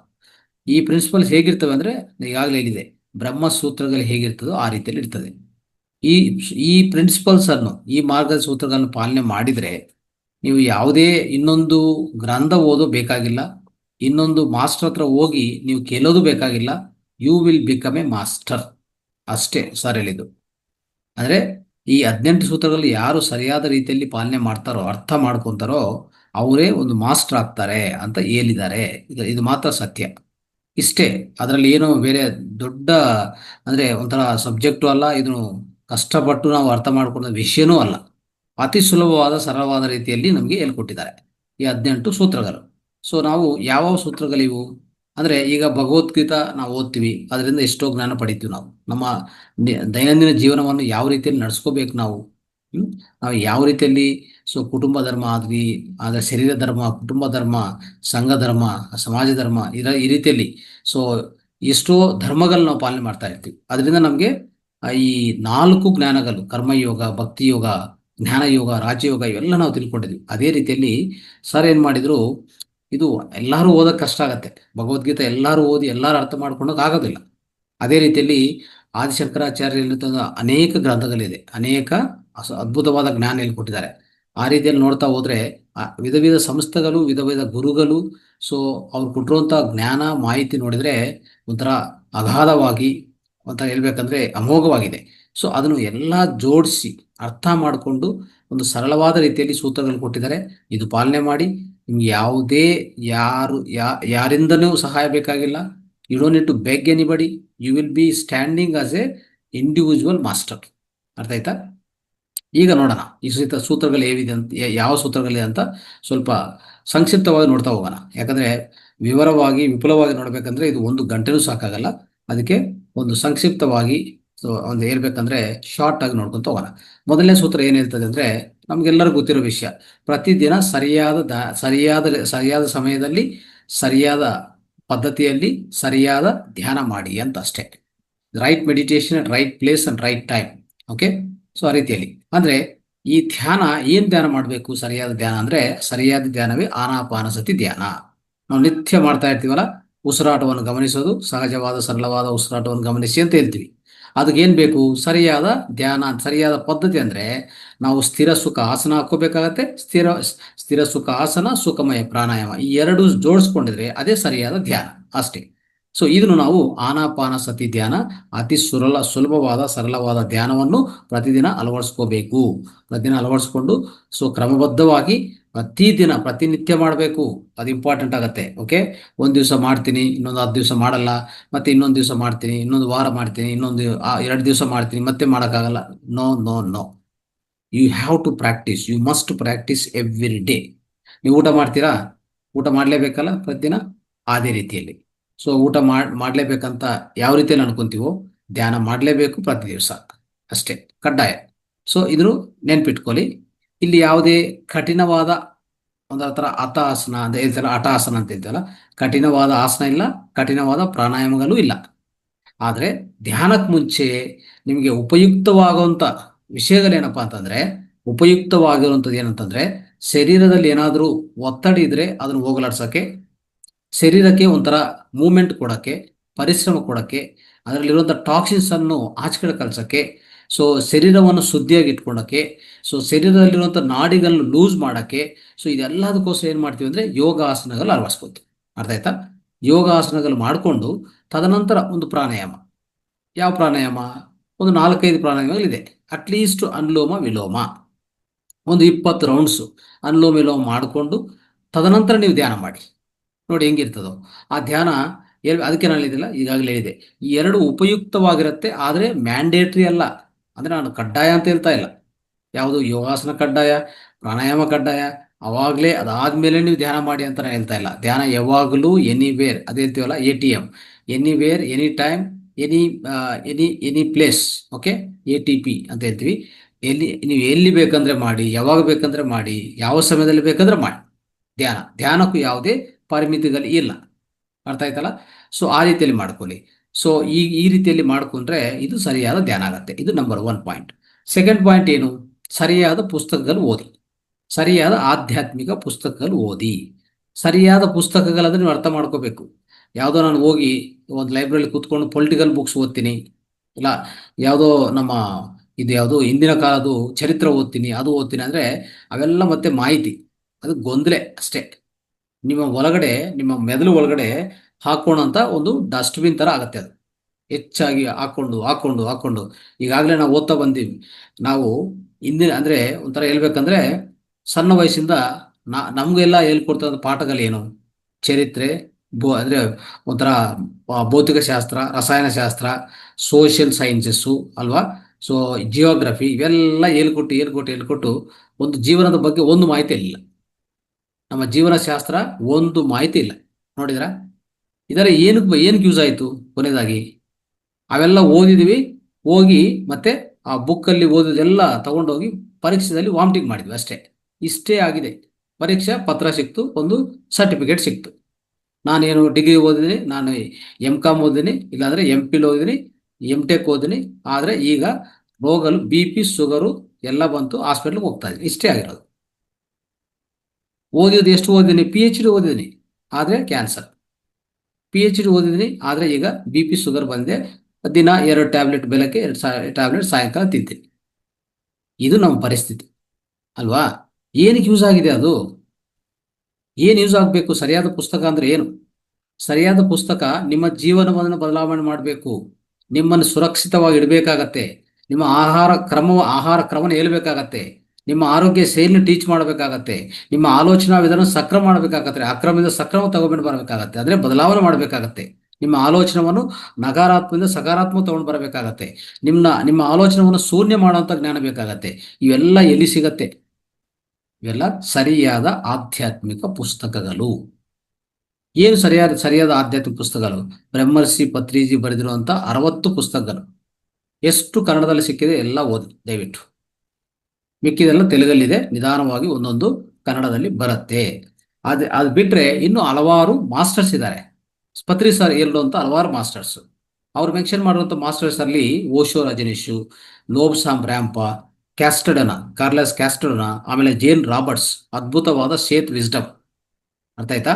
Seth wisdom, Annie Besant, Linda Goodman, Deepak Chopra ಅಲ್ವಾ, Sylvia Browne, Torkom Saraydarian, Yoganand Paramahansa, Swami Rama, ಇಂಥ ಹಲವಾರು ಮಾಸ್ಟರ್ಸ್ ಇದ್ದಾರೆ. ಆಲ್ ಥಿಯೋಸಫಿಕಲ್ ಬುಕ್ಸ್, ಆಲ್ ಓಶಿರೋಜಿನಸ್ ಬುಕ್ಸ್ ಬರೆದಿಟ್ಕೊಳ್ಳಿ. ಇದು ಸರಿಯಾದ ಆಧ್ಯಾತ್ಮಿಕ ಪುಸ್ತಕಗಳು. Not political science book, not history geography book. No question, no way. ಓದಿ, ಬೇಕಾದ್ರೆ ನಿಮ್ಮ ಮಾಹಿತಿಗೋಸ್ಕರ ಓದಿ. ನಿಮ್ಮ ಬದಲಾವಣೆ ಅಂತೂ ಆಗಲ್ಲ, ನಿಮ್ಮ ಜೀವನ ಬದಲಾವಣೆ ಅಂತೂ ಆಗೋದಿಲ್ಲ. ನೀವು ಆರೋಗ್ಯವಂತವಾಗಿ ಆನಂದವಾಗಿ ಇರಬೇಕು ಅಂತಂದ್ರೆ ಈ ಪುಸ್ತಕಗಳು ಯಾವುದೇ ಕಾರಣ ಉಪಯೋಗ ಆಗಲ್ಲ, ಯಾವ ಕೋನದಲ್ಲಿ ಉಪಯೋಗ ಆಗಲ್ಲ, ಅರ್ಥ ಮಾಡ್ಕೊರಿ. ಮೂರನೇದು ಇಲ್ಲಿ ಏನಂತಂದ್ರೆ ನಮ್ಮ ಧ್ಯಾನ ಅನುಭವಗಳನ್ನು ಹಂಚ್ಕೊಡೋದು, ಅಂದ್ರೆ ಸಜ್ಜನ ಸಾಂಗತ್ಯ. ಈ ಎರಡನೇ ಪಾಯಿಂಟ್ ಏನಿದು ಸ್ವಾಧ್ಯಾಯ ಆಯ್ತು ಅಲ್ವಾ, ಎರಡನೇದು ಸ್ವಾಧ್ಯಾಯ ಆಯ್ತು. ಈಗ ಸಜ್ಜನ ಸಾಂಗತ್ಯ ಮಾಡಬೇಕು ಅಂತ ಮೂರನೇ ಪ್ರಿನ್ಸಿಪಲ್, ಮೂರನೇ ಸೂತ್ರ ಏನದು ಅಂದ್ರೆ ನನಗೆ ಬಂದಿರುವಂತ ಅನುಭವಗಳು ಇನ್ನೊಬ್ಬರಿಗೆ ಹಂಚ್ಕೊಡೋದು, ನನ್ನಲ್ಲಿ ಬಂದಿರುವಂತ ಬದಲಾವಣೆ ಹಂಚ್ಕೊಡೋದು ಅಲ್ವಾ. ನಮ್ಮಲ್ಲಿ ಬಂದಿರುವಂತ ಆಂತರಂಗಿಕ ಸ್ವಲ್ಪ ಏನೋ ಒಂಥರ ಡೀಪ್ ಆಗಿರುವಂತ ಅನುಭವಗಳು ಹಂಚ್ಕೊಳ್ಳೋದು ಬೇಕಾಗಿಲ್ಲ, ಅದು ನೀವು ಅನುಭವಿಸ್ಬೇಕಾಗತ್ತೆ. ಯಾಕಂದ್ರೆ ಈಗ ನೀವು ಉದಾಹರಣೆಗೆ ನಿಮ್ಮ ಒಂದು ಆಳವಾದ ಧ್ಯಾನದಲ್ಲಿ ನಿಮ್ಗೆ ಏನೇನೋ ಕಾಣಿಸ್ತಾ ಇರ್ತದೆ, ಏನೇನೋ ಮೆಸೇಜ್ಗಳಾಗ್ಬೋದು, ಇನ್ನೊಂದಾಗ್ಬೋದು, ಅವೆಲ್ಲ ಎಲ್ಲ ಹಂಚ್ಕೋಬೇಕಂತ ಏನು ಅವಶ್ಯಕತೆ ಇಲ್ಲ. ಅರ್ಥ ಆಯ್ತಾ? ಸೊ ನೀವು ಅನುಭವಿಸಿ, ನೀವು ಬರೆದಿಟ್ಕೊಳ್ಳಿ, ವಿಶ್ಲೇಷಣೆ ಮಾಡ್ಕೊತ ಹೋಗಿ, ಸ್ವಲ್ಪ ಸ್ವಲ್ಪ ಅರ್ಥ ಮಾಡ್ಕೊತ ಹೋಗಿ, ನಿಧಾನವಾಗಿ ನಿಮಗೆ ಎಲ್ಲ ಹೆಚ್ಚು ಮಾಹಿತಿ ನಿಮ್ಗೆ ಸಿಗತ್ತೆ. ಆದರೆ ನಿಮ್ಮ ಜೀವನ ಬದಲಾವಣೆ ಖಂಡಿತ ಹಂಚ್ಕೋಬೇಕು. You have to share your experience of the transformation of your own life with all the people around you. Why? Because ಅವ್ರಿಗೂ ಅರ್ಥ ಆಗತ್ತೆ, ಅವರು ಸಹ ಅವ್ರ ಜೀವನವನ್ನು ಬದಲಾವಣೆ ಮಾಡ್ಕೊತಾರೆ, ನಿಮ್ಮ ಸ್ಫೂರ್ತಿಯಾಗಿ ತಗೊಂತಾರೆ, ಪ್ರೇರಣೆ ಆಗಿ ತಗೋತಾರೆ. ಅದಕ್ಕೆ ನಮ್ಮ ಅನುಭವವನ್ನು ನಾವು ಹಂಚ್ಕೋಬೇಕಾಗತ್ತೆ. ಉದಾಹರಣೆಗೆ ಇಲ್ಲಿ ಇಷ್ಟು ಮಾಸ್ಟರ್ಸ್ ಇದ್ದಾರೆ, ಈ ಇಷ್ಟು ಮಾಸ್ಟರ್ಸ್ ಅಲ್ಲಿ ಪ್ರತಿಯೊಬ್ಬರು ಒಂದೊಂದು ಅನುಭವ ಬಂದಿರ್ತದೆ. ಏನಂತ, ನಾನು ಈ ದಿನನಿತ್ಯ ಧ್ಯಾನ ಮಾಡುವಾಗ ನನ್ನಲ್ಲಿರುವಂಥ ಒತ್ತಡ ಹೋಗ್ಬಿಟ್ಟಿದೆ, ನನ್ನಲ್ಲಿರುವಂಥ ಮೈಗ್ರೇನ್ ಹೋಗ್ಬಿಟ್ಟಿದೆ, ನನ್ನಲ್ಲಿರುವಂಥ ಏನೋ ನೋವುಗಳು, ದೇಹ ಯಾವಾರ ಒಂಥರ ಅಂದರೆ ಶಕ್ತಿ ವಿಹೀನ ಆಗಿರ್ತಿದ್ದು, ಶಕ್ತಿಹೀನತೆ ಆಗಿ ಅನುಭವಿಸ್ತಾ ಇರ್ತೀನಿ. ಎಲ್ಲಿಂದ್ರೆ ಅಲ್ಲಿ ನೋವುಗಳು ಬರ್ತಾ ಇತ್ತು, ಈಗ ಬರ್ತಾ ಇಲ್ಲ, ಎಲ್ಲ ಸ್ಟಾಪ್ ಆಗಿದೆ ಅಲ್ವಾ. ಸೊ ಅದೇ ರೀತಿಯಲ್ಲಿ ನಾನು ತುಂಬ ದೂರ ನಡೆಯೋಕ್ಕಾಗ್ತಾ ಇಲ್ಲ, ಈಗ ಚೆನ್ನಾಗಿ ನಡೀತಾ ಇದೆ, ಎಷ್ಟೋ ಕಿಲೋಮೀಟರ್ ಓಡ್ತಾ ಇದ್ದೀನಿ, ಏನೂ ಆಗೋದಿಲ್ಲ, ಶಕ್ತಿ ಚೆನ್ನಾಗೂ ಇದೆ. ಇವೆಲ್ಲನೂ ನೀವು ಹಂಚ್ಕೋಬೇಕು ಇನ್ನೊಬ್ಬರ ಜೊತೆ. ಅವಾಗ ಅವ್ರು ಏನು ಮಾಡ್ತಾರೆ, ಈ ಧ್ಯಾನ ಮಾಡೋಣ, ನಾನು ಈ ರೀತಿಯಲ್ಲಿ ತಯಾರಾಗಬೇಕಂತ ನಿಮ್ಮನ್ನು ಪ್ರೇರಣವಾಗಿ ತಗೊಂಡು ಅವರು ಮುಂದಕ್ಕೆ ಬರ್ತಾರೆ. ಅದಕ್ಕೆ ಸರ್ ಯಾವಾಗಲೂ ಹೇಳ್ತಾರೆ, share your meditational experiences with all other people. ಇದು ಸಜ್ಜನ ಸಾಂಗತ್ಯದಲ್ಲಿ ನಾವು ದಿನನಿತ್ಯ ಮಾಡ್ತಾ ಇತ್ತು ಅಲ್ವಾ. ನಮ್ಮ ವೇದಿಕೆಯಲ್ಲಿ ಬೆಳಗ್ಗೆಯಿಂದ ಸಾಯಂಕಾಲವರೆಗೂ 4 ಕಾರ್ಯಕ್ರಮಗಳಲ್ಲಿ ಪ್ರತಿಯೊಬ್ಬರು ಮಾಸ್ಟರ್ನ ಕೇಳ್ತೀವಿ, ಏನಾಯ್ತು ನಿಮಗೆ, ಏನು ಬದಲಾವಣೆ ಆಯ್ತು, ಏನು ಲಾಭ ಸಿಕ್ತು, ಹಂಚ್ಕೊಳ್ಳಿ ಅಂತ ಹೇಳ್ತಾನೆ ಇರ್ತೀವಿ. ಯಾಕೆ? ಇದೆಲ್ಲ ಇನ್ನೊಬ್ರು ಅರ್ಥ ಮಾಡ್ಕೊಳ್ಳಿ, ಅವರು ಸಹ ಚೇಂಜ್ ಆಗಲಿ, ಅವರು ಸಹ ಅಳವಡಿಸ್ಕೊಳ್ಳಿ, ಅವರು ಧ್ಯಾನಿ ಆಗಲಿ, ಅವರು ಸ್ವಸ್ಥತೆ ಸೇಕೂರ್ಲಿ ಅಂತ ಈ ರೀತಿಯಲ್ಲಿ ನಾವು ಇದನ್ನು ಈ ರೀತಿಯಲ್ಲಿ ನಾವು ಬಳಸ್ಕೋಬೇಕಾಗತ್ತೆ. ಇದು ಸಜ್ಜನ ಸಾಂಗತ್ಯ ಬರುತ್ತೆ. ಆಮೇಲೆ ಇನ್ನೊಂದೇನಂದ್ರೆ, ಆದಷ್ಟು ಇಡೀ ದಿನದಲ್ಲಿ ಸೈಲೆನ್ಸ್ ಆಗಿರಿ, ಅಂದ್ರೆ ಮೌನವೇ ಜಾಸ್ತಿ ಪಾಲನೆ ಮಾಡಿ ಅಂತ ಹೇಳ್ತೀವಿ. ಅಂದ್ರೆ ಯಾವುದೇ ರೀತಿಯಲ್ಲಿ ಈ ಅನ್ನೆಸರಿ ಮಾತುಗಳು, ಅನವಶ್ಯಕವಾಗಿರುವಂಥ ಮಾತುಗಳು ಯಾವುದು ಮಾತಾಡಕ್ಕೆ ಹೋಗ್ಬೇಡಿ, ಅಂದ್ರೆ ಮೌನವಾಗಿರಿ ಅಂತ ಹೇಳ್ತೀವಿ ಅಷ್ಟೇ. ಮೌನವೇ ಬಂಗಾರ ಅಲ್ವಾ. ಸೊ ಮಾತುಕ್ಕಿಂತ ಮೌನವೇ ಬಂಗಾರ ಅಲ್ವಾ. ಸೊ ಆ ರೀತಿಯಲ್ಲಿ ಅರ್ಥ ಮಾಡ್ಕೋಬೇಕು ನಾವು. ಅಂದ್ರೆ ಒಂದು ರೀತಿಯಲ್ಲಿ ಏನ್ ಹೇಳ್ತಾರೆ ಅಂದ್ರೆ, speech is silver, silence is gold ಅಂತ ಹೇಳ್ತೀವಿ ನಾವು. Speech is silver but silence is gold. ಅಂದ್ರೆ ಇದ್ರ ಬಗ್ಗೆ ಈ ಮಾತು ತುಂಬಾ ಇಂಪಾರ್ಟೆಂಟ್ ವಿಷಯ, ಇದು ತುಂಬಾ ಇಂಪಾರ್ಟೆಂಟ್ ವಾಕ್ಯ ಇದು. ಅಲ್ಲಿ ಏನಂತಂದ್ರೆ, ನಾವು ಮಾತುಗಳಿಗಿಂತ ಸೈಲೆನ್ಸ್ ಆಗಿದ್ರೆ ಅದರಲ್ಲಿ ಎಷ್ಟೋ ಆನ್ಸರ್ಸ್ಗಳು ಸಿಗ್ಬಿಡ್ತದೆ, ಎಷ್ಟೋ ಕ್ಲಾರಿಟಿ ನಮ್ಗೆ ಬರುತ್ತೆ. ಅರ್ಥ ಆಯ್ತಾ? ಸೊ ಇನ್ನೊಬ್ರು ನಮ್ಮ ಸುತ್ತಮುತ್ತ ಇರುವಂಥವ್ರು ಯಾವ ರೀತಿಯಲ್ಲಿ ಅಂದ್ರೆ, ನಮ್ಮ ಸುತ್ತಮುತ್ತ ಅವ್ರು ಕೂತ್ಕೊಳ್ಳುವಾಗ ಅವ್ರಿಗೂ ಒಂಥರ ಒಳ್ಳೆ ಅನುಭವ ಸಿಗತ್ತೆ. ರಮಣ ಮಹರ್ಷಿ ಹತ್ರ ಎಷ್ಟೋ ಜನ ಹೋಗ್ತಾರೆ, ಅವ್ರು ಯಾವಾಗಲೂ ಮೌನದಲ್ಲೇ ಇರ್ತಾರೆ, ಜಾಸ್ತಿ ಮಾತಾಡೋದಿಲ್ಲ, 1-2 ಪದಗಳು ಮಾತಾಡಿದ್ರೆ ಸಾಕಷ್ಟೇ. ಆದ್ರೆ ಅವರು ಮೌನವಾಗಿ ಕೂತ್ಕೊಳ್ಳಿ ಅಂತ ಹೇಳ್ತಾರೆ ಅಷ್ಟೇ. ಸೊ ಇವರು ಮೌನವಾಗಿರುವಾಗ ಅವ್ರು ಸುತ್ತಿರುವಂಥ ವ್ಯಕ್ತಿಗಳಲ್ಲಿ ಒಂಥರ ಶಾಂತಿ, ಒಂಥರ ನೆಮ್ಮದಿ, ಸಮಾಧಾನ ಎಲ್ಲ ಸಿಗತ್ತೆ ನೋಡಿ. ಆ ಪ್ರಭಾವ ಹೇಗಿರುತ್ತೆ? ಆ ಪ್ರಭಾವ ಅನ್ನೋದು ಒಂದು ಮಾಸ್ಟರಿಂದ ಇನ್ನೊಬ್ಬರು ಮಾಸ್ಟರ್ಗೆ ಯಾವ ರೀತಿಯಲ್ಲಿ ಇರ್ತದೆ ಅದು ಅರ್ಥ ಮಾಡ್ಕೊಳ್ಳಿ ಅಲ್ವಾ. ಸೊ ಅದಕ್ಕೋಸ್ಕರ ಸ್ನೇಹಿತರೆ, ಯಾವಾಗಲೂ ಅಷ್ಟೇ, no gossip, no complaint, no blame game. ಅಂದ್ರೆ ಯಾರ ಮೇಲೆ ಕಂಪ್ಲೇಂಟು ಮಾಡೋದಿಲ್ಲ, no comments, no judgements, no interference. ಈ 3 ಮಾತುಗಳು ಹೇಳಿದ್ದಾರೆ ಪತ್ರಿಸರೇನು, ನೋ ಕಾಮೆಂಟ್ಸ್, ಯಾರ ಮೇಲೆ ಇನ್ನೊಬ್ಬರ ಮೇಲೆ ಅನ್ನೆಸರಿ ಕಾಮೆಂಟ್ಸು ಕೊಡಬಾರ್ದು. ಆಮೇಲೆ ನೋ ಜಡ್ಜ್ಮೆಂಟ್ಸ್, ಯಾವ ತೀರ್ಮಾನ ನಾವು ಕೊಡಬಾರ್ದು. ಅವ್ರು ಹಿಂಗೆ, ಇವ್ರು ಹಂಗೆ, ಸೊ ಈ ರೀತಿಯಲ್ಲಿ ಇರಬಾರ್ದಾಯ್ತು, ಅವ್ರು ಆ ರೀತಿಯಲ್ಲಿ ಇರಬೇಕಾಯ್ತು, ಅದೆಲ್ಲ ಬೇಕಾಗಿಲ್ಲ. ಆಮೇಲೆ ನೋ ಇಂಟರ್ಫರೆನ್ಸ್, ಅಂದ್ರೆ ಮೂರನೇ ವ್ಯಕ್ತಿ, ಯಾವುದೇ ಎರಡನೇ ವ್ಯಕ್ತಿ, ಮೂರನೇ ವ್ಯಕ್ತಿ ಅವರ ಜೀವನದಲ್ಲಿ ನೀವು ಜೋಕೆ ಮಾಡ್ಕೋಬಾರದು. Never interfere with others people life, others lifes. ಅರ್ಥ ಮಾಡ್ಕೊಳ್ಳಿ. ಈ ರೀತಿಯಲ್ಲಿ ನಾವು ಜೀವನವನ್ನು ನಡೆಸ್ಕೊಂಡ್ರೆ ಇದು ಅತ್ಯುತ್ತಮವಾದ ಒಂದು ಅದ್ಭುತವಾದ ಒಂದು ಸಾಧಕ, ಒಂದು ಅದ್ಭುತವಾದ ಯೋಗಿಯ ಜೀವನ ಅಂತ ಹೇಳ್ತೀವಿ ನಾವು, ಅಲ್ವಾ? ಯೋಗಿಯ ಜೀವನ. ಇದನ್ನ ಅರ್ಥ ಮಾಡಿಕೊಂಡು ದಯವಿಟ್ಟು ಇದನ್ನು ಪಾಲಿಸಿ. ಆಮೇಲೆ ನೆಕ್ಸ್ಟ್ ಏನಂದ್ರೆ, ನಮ್ಮ ಪ್ರತಿ ತಿಂಗಳು ಬರುವಂತ ಈಗಾಗಲೇ ನಾವು ಆಚರಣೆ ಮಾಡ್ತಾ ಇದೀವಿ. ಅದೇನಂತಂದ್ರೆ ಹುಣ್ಣಿಮೆ ಧ್ಯಾನ. ಹುಣ್ಣಿಮೆ ನೈಟ್, ಒಂದ್ ದಿವಸ ಮುಂಚೆ, ಒಂದ್ ದಿವಸ ಹುಣ್ಣಿಮೆ ದಿನ, ಮತ್ತೆ ಹುಣ್ಣಿಮೆ ಆದ್ಮೇಲೆ ಇನ್ನೊಂದು ದಿವಸ, ಮುಂದಿನ ದಿವಸ. ಈ 3 ದಿವಸಗಳು ಸಹ ಪೂರ್ತಿ ನೈಟ್ ಧ್ಯಾನವನ್ನು ಮಾಡಿ, ಓಕೆ, ಅಲ್ಲಿ ಬರುವಂತ ವಿಶ್ವಶಕ್ತಿಯನ್ನು ಹೆಚ್ಚು ಪಡಿಬೇಕು ಅಂತ ಹೇಳ್ತಾರೆ. ಇನ್ನೊಂದೇನಂದ್ರೆ, ಆ 3 ದಿವಸ ಕಾಲ ಚಂದ್ರನಿಂದ ಬರುವಂತ ಹೆಚ್ಚು ಪಾಸಿಟಿವ್ ಅಯಾನ್ಸು ಇರುತ್ತೆ. ಒಂದು ರೀತಿಯಲ್ಲಿ ಹೇಳ್ಬೇಕಂದ್ರೆ, ಚಂದ್ರನಿಂದ ಬರುವಂತ ಈ ಗುರುತ್ವಾಕರ್ಷಣ ಶಕ್ತಿಯಿಂದ ನಮ್ಮ ದೇಹದಲ್ಲಿ ಏನಿದೆ, 70% ನೀರಿದೆ ಅಲ್ವಾ, 76% ನೀರಿದೆ. ಆಮೇಲೆ ಅಷ್ಟು ನೀರಿರುವಂತ ಸಮುದ್ರ ಹೇಗೆ ನೋಡ್ತೀವಿ ಅವತ್ತು, ಆ ಹುಣ್ಣಿಮೆ ದಿನ 3 ದಿನ ಸಮಯ ನೀವು ನೋಡಿದ್ರೆ, ಅಬ್ಸರ್ವ್ ಮಾಡಿದ್ರೆ, ಅಲ್ಲಿ ಬರುವಂತ ಅಲೆಗಳು ತುಂಬಾ ಸ್ಟ್ರಾಂಗ್ ಆಗಿರುತ್ತೆ, ಹೆಚ್ಚೆಚ್ಚಾಗಿ ಅಲೆಗಳು ಬರ್ತಾ ಇರ್ತದೆ ಅಲ್ವಾ. ಯಾಕೆ ಆ ಥರ ಆಗ್ತಾ ಇದೆ ಅಂತಂದ್ರೆ, ನೀರು ಮೇಲೆ ಅಷ್ಟು ಪ್ರಭಾವ ತೋರಿಸ್ತಾ ಇದೆ. ಯಾವುದು? ಚಂದ್ರನ ಗುರುತ್ವಾಕರ್ಷಣ ಶಕ್ತಿ ಆ ಪ್ರಭಾವ ತೋರಿಸ್ತಾ ಇದೆ. ಅದೇ ಪ್ರಭಾವ ನಮ್ಮ ಮೇಲೆ ಯಾಕಿರಲ್ಲ? ಯಾಕಂದ್ರೆ ನಮ್ಮ ದೇಹ, ಇಡೀ ದೇಹ 75% ನೀರಿದೆ ಅಲ್ವಾ. ಮೆದುಳಲ್ಲಿ ನೀರಿದೆ, ಇಡೀ ರಕ್ತವೇ ನೀರು. ಸೊ ದೇಹ ಎಲ್ಲ ಕಡೆ ನೀರಿದೆ. ಅದು 76% ನೀರಿದೆ.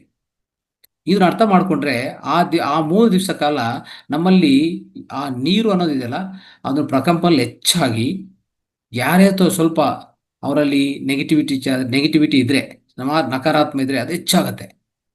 ಒಂಥರ ಅವ್ರ ಹತ್ರ ಧನಾತ್ಮಕ ಇದ್ರೆ ಅದು ಹೆಚ್ಚಾಗತ್ತೆ. ನಿಮ್ಮಲ್ಲಿ ಶೂನ್ಯತೆ ಇದ್ರೆ ಶೂನ್ಯ ಹೆಚ್ಚಾಗತ್ತೆ. ಧ್ಯಾನದಲ್ಲಿ ಧ್ಯಾನ ಪ್ರಭಾವ ಹೆಚ್ಚಾಗತ್ತೆ. ಏನು ಇಟ್ಕೊಂಡ್ರೆ ಹೆಚ್ಚಾಗತ್ತೆ ನೋಡಿ. ನೀವು ಏನೇ ಇಟ್ಕೊಳ್ಳಿ, ಒಂಥರ ಹಸು ಇಟ್ಕೊಂಡ್ರೆ ಹಸು ತುಂಬಾ ಹೆಚ್ಚಾಗತ್ತೆ, ಜಗಳ ಆಗತ್ತೆ, ಭಯಂಕರ ಜಗಳ ಆಗತ್ತೆ ಅವತ್ತಿನ ಏನಾದ್ರು ಮಾಡಕ್ ಹೋದ್ರೆ. ಅದಕ್ಕೆ ಹೇಳ್ತೀವಿ ನಾವು ಮೌನ ಮೌನ ಮೌನ ಅಂತ ಹೇಳ್ತೀವಿ 3 ದಿವಸ. ಮತ್ತೆ ಏನ್ ಮಾಡ್ಕೋಬೇಕು? ಏನೂ ಇಲ್ಲ, ಅಂದ್ರೆ ಇಚ್ಛಾಪೂರ್ವಕವಾಗಿ ನಿಮ್ಮ ಮನಸ್ಸನ್ನು ಶೂನ್ಯ ಮಾಡಿಕೊಂಡು, ಮನಸ್ಸನ್ನು ಹೆಚ್ಚು ಶೂನ್ಯತಾ ತೊಡಗಿಸ್ಕೊಳ್ಳಿ. ಆವಾಗ ಆ ಶೂನ್ಯತ ಡಬಲ್ ತ್ರಿಬಲ್ ಆಗತ್ತೆ. ನೋಡಿದ್ರಾ? ಆವಾಗ ನಿಮ್ಗೆ ಸಿಗುವಂತ ಆಧ್ಯಾತ್ಮಿಕ ಅನುಭವಗಳು ಒಂದು ರೀತಿಯಲ್ಲಿ ಆನಂದವಾಗಿರತ್ತೆ. ಅದ್ಭುತವಾದ ಪವಾಡವಾದ ಒಂದು ಅನುಭವಗಳು ನೀವು ತಗೋಬಹುದು ಆ 3 ದಿವಸ ಕಾಲ. ಯಾಕೆ ಅಂದ್ರೆ, ನೀವು ಪಾಲನೆ ಮಾಡ್ತಾ ಇರೋದು ಧ್ಯಾನ. ಈ 3 ದಿವಸ ಕಾಲ ಏನು ಮಾತುಗಳು ಉಪಯೋಗಿಸ್ತಾ ಇಲ್ಲ, ಉಪಯೋಗಿಸಬಾರದು. ಯಾವುದೇ ಮಾತುಗಳ ಅಡೆತಡೆ ಆಗಿದ್ರೆ, ತೊಂದರೆಗಳಿದ್ರೆ, ಆ ಮಾತುಗಳ ಪ್ರಭಾವ ಇನ್ನೂ ಹೆಚ್ಚಾಗತ್ತೆ. ಅದಕ್ಕೆ ಆ 3 ದಿವಸ ಕಾಲ ನಾವು ನೋಡ್ತಾ ಇದ್ದೀವಿ, ತುಂಬಾ ಜನ ಈ ಹೆಚ್ಚು ಒಂಥರ ಮೆಂಟಲಿ ರಿಟಾರ್ಡೆಡ್, ಬುದ್ಧಿಮಾಂದ್ಯತೆ ಇರೋರು, ಆಮೇಲೆ ಮೆಂಟಲ್ ಅಂದ್ರೆ ಹುಚ್ಚು ಉನ್ಮಾದಿಯವರು, ಏನಾಗ್ತದೆ ಇಲ್ಲಿ ಅವ್ರ ಪರಿಸ್ಥಿತಿ? ತುಂಬಾ ಜನ ಅವತ್ತು ನೈಟೇ, ಹುಣ್ಣಿಮೆ ದಿವಸ ನೈಟ್ ತುಂಬಾ ಜನ ಯಾವುದು ಸೂಸೈಡ್ ಮಾಡ್ಕೊಂಡಿದ್ದಾರೆ, ಆತ್ಮಹತ್ಯೆ ಮಾಡ್ಕೊಂಡ್ರು. ಗೊತ್ತಾದು? ತುಂಬಾ ಜನ ಈ ಹುಣ್ಣಿಮೆ ದಿನ ನೈಟು ಆತ್ಮಹತ್ಯೆ ಮಾಡ್ಕೊಂಡ್ರು, ಅಂದ್ರೆ ಸೂಸೈಡ್ ಮಾಡ್ಕೊಂಡು ತುಂಬಾ ಜನ ಇದ್ದಾರೆ. ಯಾಕೆ ಮಾಡ್ಕೊತಾರೆ? ಅವರ ಒಳಗಡೆ ಇರುವಂತ ನಕಾರಾತ್ಮಕ ಶಕ್ತಿ ತೀವ್ರ ರೂಪಕ್ಕೆ ಹೋಗಿರ್ತದೆ, ಭಯಾನಕರ ಸ್ಥಿತಿಗೆ ಹೋಗಿರ್ತದೆ. Nobody can stop them. ಅರ್ಥ ಆಯ್ತಾ ಇದು? ಅದಕ್ಕೆ ಈ ಹುಣ್ಣಿಮೆ ದಿನ ಏನ್ ಮಾಡ್ಬೇಕು? ಮೌನವಾಗಿರ್ಬೇಕು, ತಿಳಿಯಾದ ಆಹಾರ ತಗೋಬೇಕು, ಹೆಚ್ಚು ಧ್ಯಾನ ಮಾಡ್ಕೋಬೇಕು, ಹೆಚ್ಚು ಶೂನ್ಯದಲ್ಲಿ ತೊಡಗಿಸ್ಕೋಬೇಕು. No talking at all, no words at all. Okay, ಅದು ಮಾಡ್ಬೇಕಾಗತ್ತೆ. ನೆಕ್ಸ್ಟ್ 6ನೇ ಸೂತ್ರ ಸ್ನೇಹಿತರೆ, ಎಲ್ಲೆಲ್ಲಿ ಲಭ್ಯವಾಗುತ್ತೋ ಅಲ್ಲೆಲ್ಲಿ ಸಹ ಯಾವಾಗ್ಲೂ ಪಿರಮಿಡ್ ಶಕ್ತಿಯನ್ನು ಬಳಸ್ಕೊಳ್ಳಿ. ಯಾವುದಕ್ಕೆ? ಒಂದು ದೈನಂದಿನ ಜೀವನ ಕಾರ್ಯಕ್ರಮಗಳಿಗೆ, ಮತ್ತೆ ಈ ಆಧ್ಯಾತ್ಮಿಕ ಕಾರ್ಯಕ್ರಮಗಳಿಗೆ. ಧ್ಯಾನ ಮಾಡ್ತೀರಾ, ಈ ಪಿರಮಿಡ್ ಶಕ್ತಿಯನ್ನು ಬಳಸ್ಕೊಂಡು ಮಾಡಿ. 3 ಪಟ್ಟು ಹೆಚ್ಚು ನಿಮಗೆ ಶಕ್ತಿ ಸಿಗತ್ತೆ. 3 ಪಟ್ಟು ವೇಗವಂತವಾಗಿ ನಿಮ್ಮ ಆಧ್ಯಾತ್ಮಿಕ ಜೀವನ ಸಾಗ್ತದೆ ಮುಂದಕ್ಕೆ. ಅದೇ ರೀತಿಯಲ್ಲಿ 3 ಪಟ್ಟು ವೇಗವಂತವಾಗಿ ನಿಮಗೆ ಆಧ್ಯಾತ್ಮಿಕ ಅನುಭವಗಳು ಸಹ ವೇಗವಂತವಾಗಿ ನಿಮಗೆ ಲಭ್ಯವಾಗತ್ತೆ. ಆಮೇಲೆ ಪಿರಮಿಡ್ ಶಕ್ತಿಯನ್ನು ಪ್ರತಿಯೊಂದು ಬಳಸ್ಕೊಳ್ಳಿ ಅಂತ ಹೇಳಿದ್ದಾರೆ ಸರ್. ವ್ಯವಸಾಯಕ್ಕೆ ಬಳಸ್ಕೊಳ್ಳಿ, ಮನೆ ಟೆರೇಸ್ ಮೇಲೆ ಯಾವುದು ಗಾರ್ಡನ್ ಇದೆ ಗಾರ್ಡನ್ಗೆ ಬಳಸ್ಕೊಳ್ಳಿ, ನಿಮ್ಮ ಪೂರ್ತಿ ಮನೆಯನ್ನು ಒಂಥರ ಪ್ರಚೋದನೆ ಮಾಡೋಕ್ಕೆ ಶಕ್ತೀಕರಣ ಮಾಡ್ಕೊಳ್ಳಿ, ಮನೆ ಒಳಗಡೆ ಇರುವಂಥ ಎಲ್ಲ ನಕಾರಾತ್ಮಕ ಶಕ್ತಿಗೆ ಹೋಗಲಾಡಿಸ್ಕೊಳಕ್ಕೂ ಯೂಸ್ ಮಾಡ್ಕೊಳ್ಳಿ, ಪ್ರತಿದಕ್ಕೂ ಯೂಸ್ ಮಾಡ್ಕೊಳ್ಳಿ ಅಂತ ಹೇಳಿದ್ದಾರೆ. ಅರ್ಥ ಮಾಡ್ಕೊಳ್ಳಿ, ಪ್ರತಿಯೊಂದಕ್ಕೂ. ಅರ್ಥ ಆಯ್ತಾ? ನೀರನ್ನು ಶಕ್ತೀಕರಣ ಮಾಡ್ಕೊಳ್ಳಿ, ಈ ತರಕಾರಿಗಳನ್ನ ಶಕ್ತೀಕರಣ ಮಾಡ್ಕೊಳ್ಳಿ, ಧಾನ್ಯಗಳನ್ನ ಶಕ್ತೀಕರಣ ಮಾಡ್ಕೊಳ್ಳಿ ಅಲ್ವಾ? ಆ ರೀತಿಯಲ್ಲಿ ಪ್ರತಿಯೊಂದನ್ನು ಶಕ್ತೀಕರಣ ಮಾಡ್ಕೊಂಡು ಉಪಯೋಗಿಸ್ಕೊಳ್ಳಿ. ಕೊನೆಗೆ ಪಿರಮಿಡ್ ಕೆಳಗಡೆ ಕೂತ್ಕೊಂಡು ಧ್ಯಾನ ಮಾಡಿ, ಆ ಧ್ಯಾನವನ್ನು ಪೂರ್ತಿ ಬಲವಾದ ಆಳವಾದ ಧ್ಯಾನವನ್ನು ಮಾಡೋಕ್ಕೆ, ವೇಗವಂತವಾಗಿ ಧ್ಯಾನ ಒಳಗಡೆ ತೊಡಗಿಸ್ಕೊಂಡಕ್ಕೆ ಈ ಪಿರಮಿಡ್ ಶಕ್ತಿಯನ್ನು ಬಳಸ್ಕೊಳ್ಳಿ ಅಂತ ಅದನ್ನು ಹೇಳಿದ್ದಾರೆ. ಅರ್ಥ ಆಯ್ತಾ? ಯಾಕಂದ್ರೆ ಪಿರಮಿಡ್ ಶಕ್ತಿ ಅನ್ನೋದು ಅದು ವಿಶ್ವಶಕ್ತಿಯನ್ನು ಕೊಡುತ್ತೆ. ಪಿರಮಿಡ್ ಶಕ್ತಿಯೇ ವಿಶ್ವಶಕ್ತಿ, ಇನ್ಯಾವುದೋ ಅಲ್ಲ. ಆದರೆ ಆ ಪಿರಮಿಡ್ ಶಕ್ತಿ, ಆ ವಿಶ್ವಶಕ್ತಿ ಎಷ್ಟು ಹೆಚ್ಚಾಗಿ ಲಭ್ಯವಾಗುತ್ತೋ ಅಷ್ಟು ಆಳವಾದ ಎಫೆಕ್ಟ್ ನಮ್ಮ ಮೇಲೆ ಇರುತ್ತೆ. ಅರ್ಥ ಮಾಡ್ಕೊಳ್ಳಿ. ಯಾಕಂದ್ರೆ ನಾವೆಲ್ಲ ಶಕ್ತಿ ಪದಾರ್ಥಗಳು, ನಾವೇನು ಬೇರೆ ಅಲ್ಲ. ನಾವು ಈ ಮಾಂಸ, ಈ ಮೇಲ್ನೋಟಕ್ಕೆ ನೋಡ್ತಾ ಇರೋಂಥ ಈ ಮೂಲೆಗಳು ಮಾಂಸ ಅಲ್ಲ ನಾವು, ರಕ್ತ ಮಾಂಸ ಅಲ್ಲ ನಾವು. ನಾವೆಲ್ಲರೂ ಶಕ್ತಿ ಪದಾರ್ಥನೇ. ನಾವೆಲ್ಲರೂ ಏನು, we are all the energy beings, we are all the energy matter. ಇನ್ನು ಹೇಳ್ಬೇಕಂದ್ರೆ ಈ ಥರ ಹೇಳ್ಕೋಬೋದು ನಾವು, matter is equal to energy ಅಷ್ಟೇ. ಅರ್ಥ ಆಯ್ತಾ? Matter is equal to energy. ನಾವು ಆತ್ಮ ಪದಾರ್ಥಗಳು, ಆದರೆ ಈ ಶರೀರ ರೂಪದಲ್ಲಿ ಸದ್ಯಕ್ಕೆ ಇದೀವಿ ಅಷ್ಟೇ. ಆದರೆ ನಿಜವಾದ ನಾವು ಆ ಶಕ್ತಿ ಸ್ವರೂಪಿನಿಗಳು. ಅರ್ಥ ಮಾಡಿಕೊಂಡು ದಯವಿಟ್ಟು ಪಿರಮಿಡ್ ಶಕ್ತಿನ ಹೆಚ್ಚು ಬಳಸ್ಕೊಳ್ಳಿ. ಶಕ್ತಿ ನಿಮಗೆ ಎಷ್ಟು ಹೆಚ್ಚಾಗಿ ಶಕ್ತಿ ಸಿಗುತ್ತೋ ನಿಮಗೆ ಅಷ್ಟು ಹೆಚ್ಚೆಚ್ಚು ಲಾಭಗಳು ನೀವು ಪಡೆಯಬಹುದು. ಆಮೇಲೆ ಸ್ನೇಹಿತರೆ, 7ನೇ ಸೂತ್ರ ಏನು ಹೇಳ್ತದೆ ನೋಡ್ಕೊಳ್ಳ. ಏನು ಹೇಳ್ತದೆ ಅಂದರೆ, ನೀವು ಯಾವುದೇ ರೀತಿಯಲ್ಲಿ ಮಾನಸಿಕವಾಗಿ, ದೈಹಿಕವಾಗಿ ಯಾವುದೇ ಕಾರಣಗಳಿಗೆ, ಯಾವುದೇ ರೀತಿಯಲ್ಲಿ ಮೆಡಿಸನ್ ಅಂದರೆ ಈ ಮಾಡರ್ನ್ ಮೆಡಿಸನ್ ಏನಿದೆಯೋ ಅದನ್ನು ಉಪಯೋಗಿಸಕ್ಕೆ ಹೋಗ್ಬಿಡಿ ಅಂತ ಹೇಳ್ತಾರೆ. ಅಂದರೆ allopathy medicines you must avoid. ಮತ್ತೆ ಏನು ಮಾಡಬೇಕು ಅಂತಂದ್ರೆ, ನಿಮ್ಮ ಒಳಗಡೆ ಇರುವಂಥ ಈ ಪ್ರಾಣಶಕ್ತಿಯನ್ನು ಬಳಸ್ಕೊಳ್ಳಿ ಅಂತ ಹೇಳಿದ್ದಾರೆ. ಹೆಚ್ಚಾಗಿ ಪ್ರಾಣಶಕ್ತಿಯನ್ನು ಬಳಸ್ಕೊಳ್ಳಿ. ನಿಮ್ಮಲ್ಲಿ ಪ್ರಾಣಶಕ್ತಿ ಇದೆ, ಹರಿತಾ ಇದೆ ಪ್ರಾಣಶಕ್ತಿ. ಸರಿಯಾದ ರೀತಿಯಲ್ಲಿ ಆ ಪ್ರಾಣಶಕ್ತಿಯನ್ನು ಕಾಪಾಡಿಕೊಂಡ್ರೆ ನಿಮ್ಮಲ್ಲಿ ಪ್ರತಿಯೊಂದು ರೋಗವನ್ನು ಹೋಗಲಾಡಿಸ್ಕೋಬಹುದು, ತೊಂದರೆ ಇಲ್ಲ. ಆಯ್ತಾ? ಧ್ಯಾನ ಸರ್ವ ರೋಗ ನಿವಾರಣಿ ಅಂತ ಈಗಾಗಲೇ ಹೇಳ್ತಾ ಬಂದಿವಿ, ಪ್ರತಿ ಕ್ಲಾಸಲ್ಲಿ ಹೇಳ್ತಾ ಇರ್ತೀವಿ ನಾವು. ಧ್ಯಾನ ಹೇಗೆ ನಿಮ್ಮ ರೋಗಗಳನ್ನು ಗುಣಪಡಿಸ್ತದೆ, ಇದೊಂದು ಸಬ್ಜೆಕ್ಟ್ ಅಲ್ವಾ? ಈ ಸಬ್ಜೆಕ್ಟನ್ನು ಅನೇಕ ಬಾರಿ ನಮ್ಮ ವೇದಿಕೆಯಲ್ಲಿ ಮಾತಾಡಿದ್ದೀವಿ. ಸೊ ಅದಕ್ಕೂ ಅದ್ಭುತವಾದ ಜ್ಞಾನ ಹಂಚ್ಕೊಳ್ತಾ ಬಂದಿದ್ದಾರೆ ಮಾಸ್ಟರ್ಸ್, ಸೀನಿಯರ್ ಮಾಸ್ಟರ್ಸು. ಸೊ ಅದಕ್ಕೋಸ್ಕರ ಅರ್ಥ ಮಾಡ್ಕೊಳ್ಳಿ, do not depend on any medicines, okay, on any way, any kind of psychological dependence on medicine is to be avoided, is to be removed from your life. Then what you have to do? Use your meditational energy to heal yourself. Do the self-healing. ನಿಮ್ಮ ಒಳಗಡೆ ಅತ್ಯಂತ ಹೇಳ್ಬೇಕಂದ್ರೆ ಅತ್ಯಂತ ಉನ್ನತವಾದ ಆ ಪ್ರಾಣಶಕ್ತಿ ನಿಮ್ಮ ಒಳಗಡೆ ಈಗಾಗಲೇ ಇದೆ. ಇನ್ನು ಹೇಳ್ಬೇಕಂದ್ರೆ ಅನಂತವಾದ ಆ ಶಕ್ತಿ, ಆ ಜ್ಯೋತಿ ಇದೆ ನಿಮ್ಮೊಳಗಡೆ. ಆ ಜ್ಯೋತಿ ಯಾವುದು? ಆತ್ಮಜ್ಯೋತಿ. ಅದು ಹೇಳ್ಬೇಕಂದ್ರೆ ಅನಂತವಾದ ಶಕ್ತಿ ಹೊಂದಿರುವಂಥ ಆ ವಿಷಯ ನಿಮ್ಮ ಹೊರಗಡೆ ಇದೆ, ಶಾಶ್ವತ ಪದಾರ್ಥ ನಿಮ್ಮ ಹೊರಗಡೆ ಇದೆ. ಸೊ ಅದಿರುವಾಗ ನಿಮಗೆ ಯಾವ ಮೆಡಿಸಿನ್ ಬೇಕಾಗಿದೆ, ಆದರೆ ಅದನ್ನು ಗುರುತಿಸಿ ಅದನ್ನು ಯಾವ ರೀತಿಯಲ್ಲಿ ಬಳಸ್ಕೋಬೇಕು ಆ ವಿಧಾನ ಗೊತ್ತಿದ್ರೆ ಸಾಕು. ಅದೇನದು? ಧ್ಯಾನ ಮಾಡ್ತಾ ಹೋದ್ರೆ, ದಿನನಿತ್ಯ ಧ್ಯಾನ ಮಾಡ್ತಾ ಹೋದ್ರೆ ನಿಮ್ಮ ಒಳಗಡೆ ಈಗಾಗಲೇ ಇರುವಂಥ ಅನಂತ ಶಕ್ತಿಯನ್ನು, ಆತ್ಮಶಕ್ತಿಯನ್ನು ಸೊ ಆಳವಾದ ರೀತಿಯಲ್ಲಿ ನೀವು ಉಪಯೋಗಿಸ್ಕೋಬಹುದು. ಎಲ್ಲ ರೋಗಗಳಿಗೂ ಸಹ ಅದು ಒಂದು ಅದ್ಭುತವಾದ ಒಂದು ಸಾಧನೆ, ಅದ್ಭುತವಾದ ಒಂದು ಆನ್ಸರ್. ಅದು ಪ್ರತಿಯೊಂದು ರೋಗಕ್ಕೆ, ಯಾವುದೇ ರೋಗ ಹೋಗಲಾಡಿಸ್ಬೇಕಂದ್ರೆ ನಿಮ್ಮ ಪ್ರಾಣಶಕ್ತಿ ಇದ್ರೆ ಸಾಕಷ್ಟೇ. ಅರ್ಥ ಆಯ್ತಾ? ಅದು ದೈಹಿಕವಾಗಿ ಬಂದಿರೋದಾಗ್ಲಿ, ಮಾನಸಿಕವಾಗಿ ಬಂದಿರೋದಾಗ್ಲಿ, ಪ್ರಾಣಶಕ್ತಿಯಿಂದ ನಾವು ಏನ್ ಮಾಡ್ಬೋದು? ಸರಿಪಡಿಸ್ಬೋದು. ಜೊತೆಗೆ ಒಳ್ಳೆ ಆಹಾರ ತಿಂದ್ರೆ ಖಂಡಿತ ಅದು ಇನ್ನೂ ಉಪಯುಕ್ತವಾಗಿರುತ್ತೆ ಹೆಚ್ಚೆಚ್ಚಾಗಿ. ಇದನ್ನ ಅರ್ಥ ಮಾಡ್ಕೊಳ್ಳಿ. ಆಮೇಲೆ 8ನೇ ಪಾಯಿಂಟ್ ನೋಡ್ಕೊಳ್ಳಿ, ಯಾವುದೇ ಮಾಂಸ, ಮೀನು, ಎಗ್ಸು ಆಮೇಲೆ ಯಾವುದೂ ಇಲ್ಲ, you must be a vegetarian ಅಂತ ಹೇಳ್ಬಿಟ್ಟಿದ್ದಾರೆ. ಸೊ ಇದು ವೆಜಿಟೇರಿಯನ್ ಅನ್ನುವಾಗ ಸ್ನೇಹಿತರೆ, ಅಂದ್ರೆ ಈ ವೇದಿಕೆಯಲ್ಲಿ ನಾವು ಅನೇಕ ಸಾರಿ ಹೇಳ್ತಾ ಬಂದಿದ್ದೀವಿ. ಏನು ವೆಜಿಟೇರಿಯನ್ ಅಂದ್ರೆ ಸಾತ್ವಿಕ ಆಹಾರ, ಶುದ್ಧ ಸಾತ್ವಿಕ ಆಹಾರ. ಅಂದ್ರೆ ನಾವು ಆಹಾರ ತಿಂತಾ ಇದೀವಿ, ನಾವೆಲ್ಲರೂ ಮೊದಲನೇದಾಗಿ ಎಲ್ಲರೂ ಮಾಂಸಾಹಾರದಿಂದ ಅಂದ್ರೆ ನಾವು ಶಾಕಾಹಾರಕ್ಕೆ ಬರಬೇಕಾಗತ್ತೆ.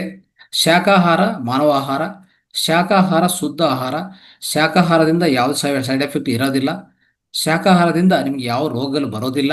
ಯಾಕಂದ್ರೆ ಶಾಕಾಹಾರದಲ್ಲಿ ನೇರವಾಗಿ ಎಲ್ಲ ವಿಟಮಿನ್ಗಳು ಎಲ್ಲ ವಿಟಮಿನ್ಗಳು, ಲವಣಗಳು ಜೊತೆಗೆ ಇವೆಲ್ಲ ಲಭ್ಯವಾಗತ್ತೆ, ಜೀವಸತ್ವಗಳೆಲ್ಲ ಲಭ್ಯವಾಗತ್ತೆ.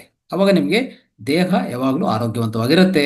ಆದರೆ ಮಾಂಸಾಹಾರದಲ್ಲಿ ಹೆಚ್ಚೆಚ್ಚಾಗಿ ಕೆಟ್ಟ ಬ್ಯಾಕ್ಟೀರಿಯಾ ಅದ್ರ ಒಳಗಡೆ ಸೇರ್ಕೊಂಡಿರ್ತದೆ. ಏನಂದ್ರೆ ಮಾಂಸಾಹಾರ ಅನ್ನೋದು ಕುಲ್ಲು ಹೋಗ್ತದೆ. ಆ ಕುಲ್ಲು ಹೋಗುವಾಗ ಒಳಗಡೆ ಕೆಟ್ಟ ಬ್ಯಾಕ್ಟೀರಿಯಾ ಸೇರ್ಕೊಂತದೆ. ಆ ಆಹಾರವನ್ನು ಅಂದ್ರೆ ಆ ಆ ಜೀವಿಯನ್ನು ತ್ಯಜಿಸುವಾಗ, ಆ ಜೀವಿಯನ್ನು ಕಟ್ ಮಾಡುವಾಗ ಅದರಲ್ಲಿ ಉತ್ಪನ್ನ ಆಗಿರುವಂತ ಒಂಥರ ಹೇಳ್ಬೇಕಂದ್ರೆ ಪಾಯ್ಸನಸ್ ಕೆಮಿಕಲ್ಸ್ ಅಂತ ಹೇಳ್ತೀವಿ ನಾವು. ಭಯಾನಕರ ಆ ಕೆಮಿಕಲ್ಸ್, ರಾಸಾಯನಿಕಗಳು ಏನು ಉತ್ಪನ್ನ ಆಗಿರ್ತದೋ ಅದರಿಂದ ಆ ಮಾಂಸ ಪೂರ್ತಿ ವಿಷ ಆಗಿರ್ತದೆ ಸ್ನೇಹಿತರೆ. ಅದನ್ನೂ ಸಹ ಅವರಿಗೆ ತುಂಬಾ ನೆಗೆಟಿವ್ ಎಫೆಕ್ಟ್ ಕೊಡುತ್ತೆ. ಒಂದು ರೀತಿಯಲ್ಲಿ ದೇಹವನ್ನು ಒಂಥರ ಕುಗ್ಗು ಮಾಡುತ್ತೆ, ಒಂದು ದೇಹವನ್ನು ಅನಾರೋಗ್ಯಕ್ಕೆ ಗುರಿ ಮಾಡಿಸ್ತದೆ ಅದು. ಅದಕ್ಕೋಸ್ಕರ ಮಾಂಸಾಹಾರ ಪಾಪಾಹಾರ, ಅರ್ಥ ಆಯ್ತಾ? ಆ ಪಾಪವನ್ನು ಮಾಡಬಾರ್ದು, ಆ ಪಾಪ ಆಹಾರವನ್ನು ಮುಟ್ಟಬಾರ್ದು. ಸೊ ಅದು ಪ್ರಧಾನ ಪಾಯಿಂಟ್ ಇಲ್ಲಿ. ಆದ್ರೆ we have to become a vegetarian, we have to become a ಸಾತ್ವಿಕಾಹಾರಿ.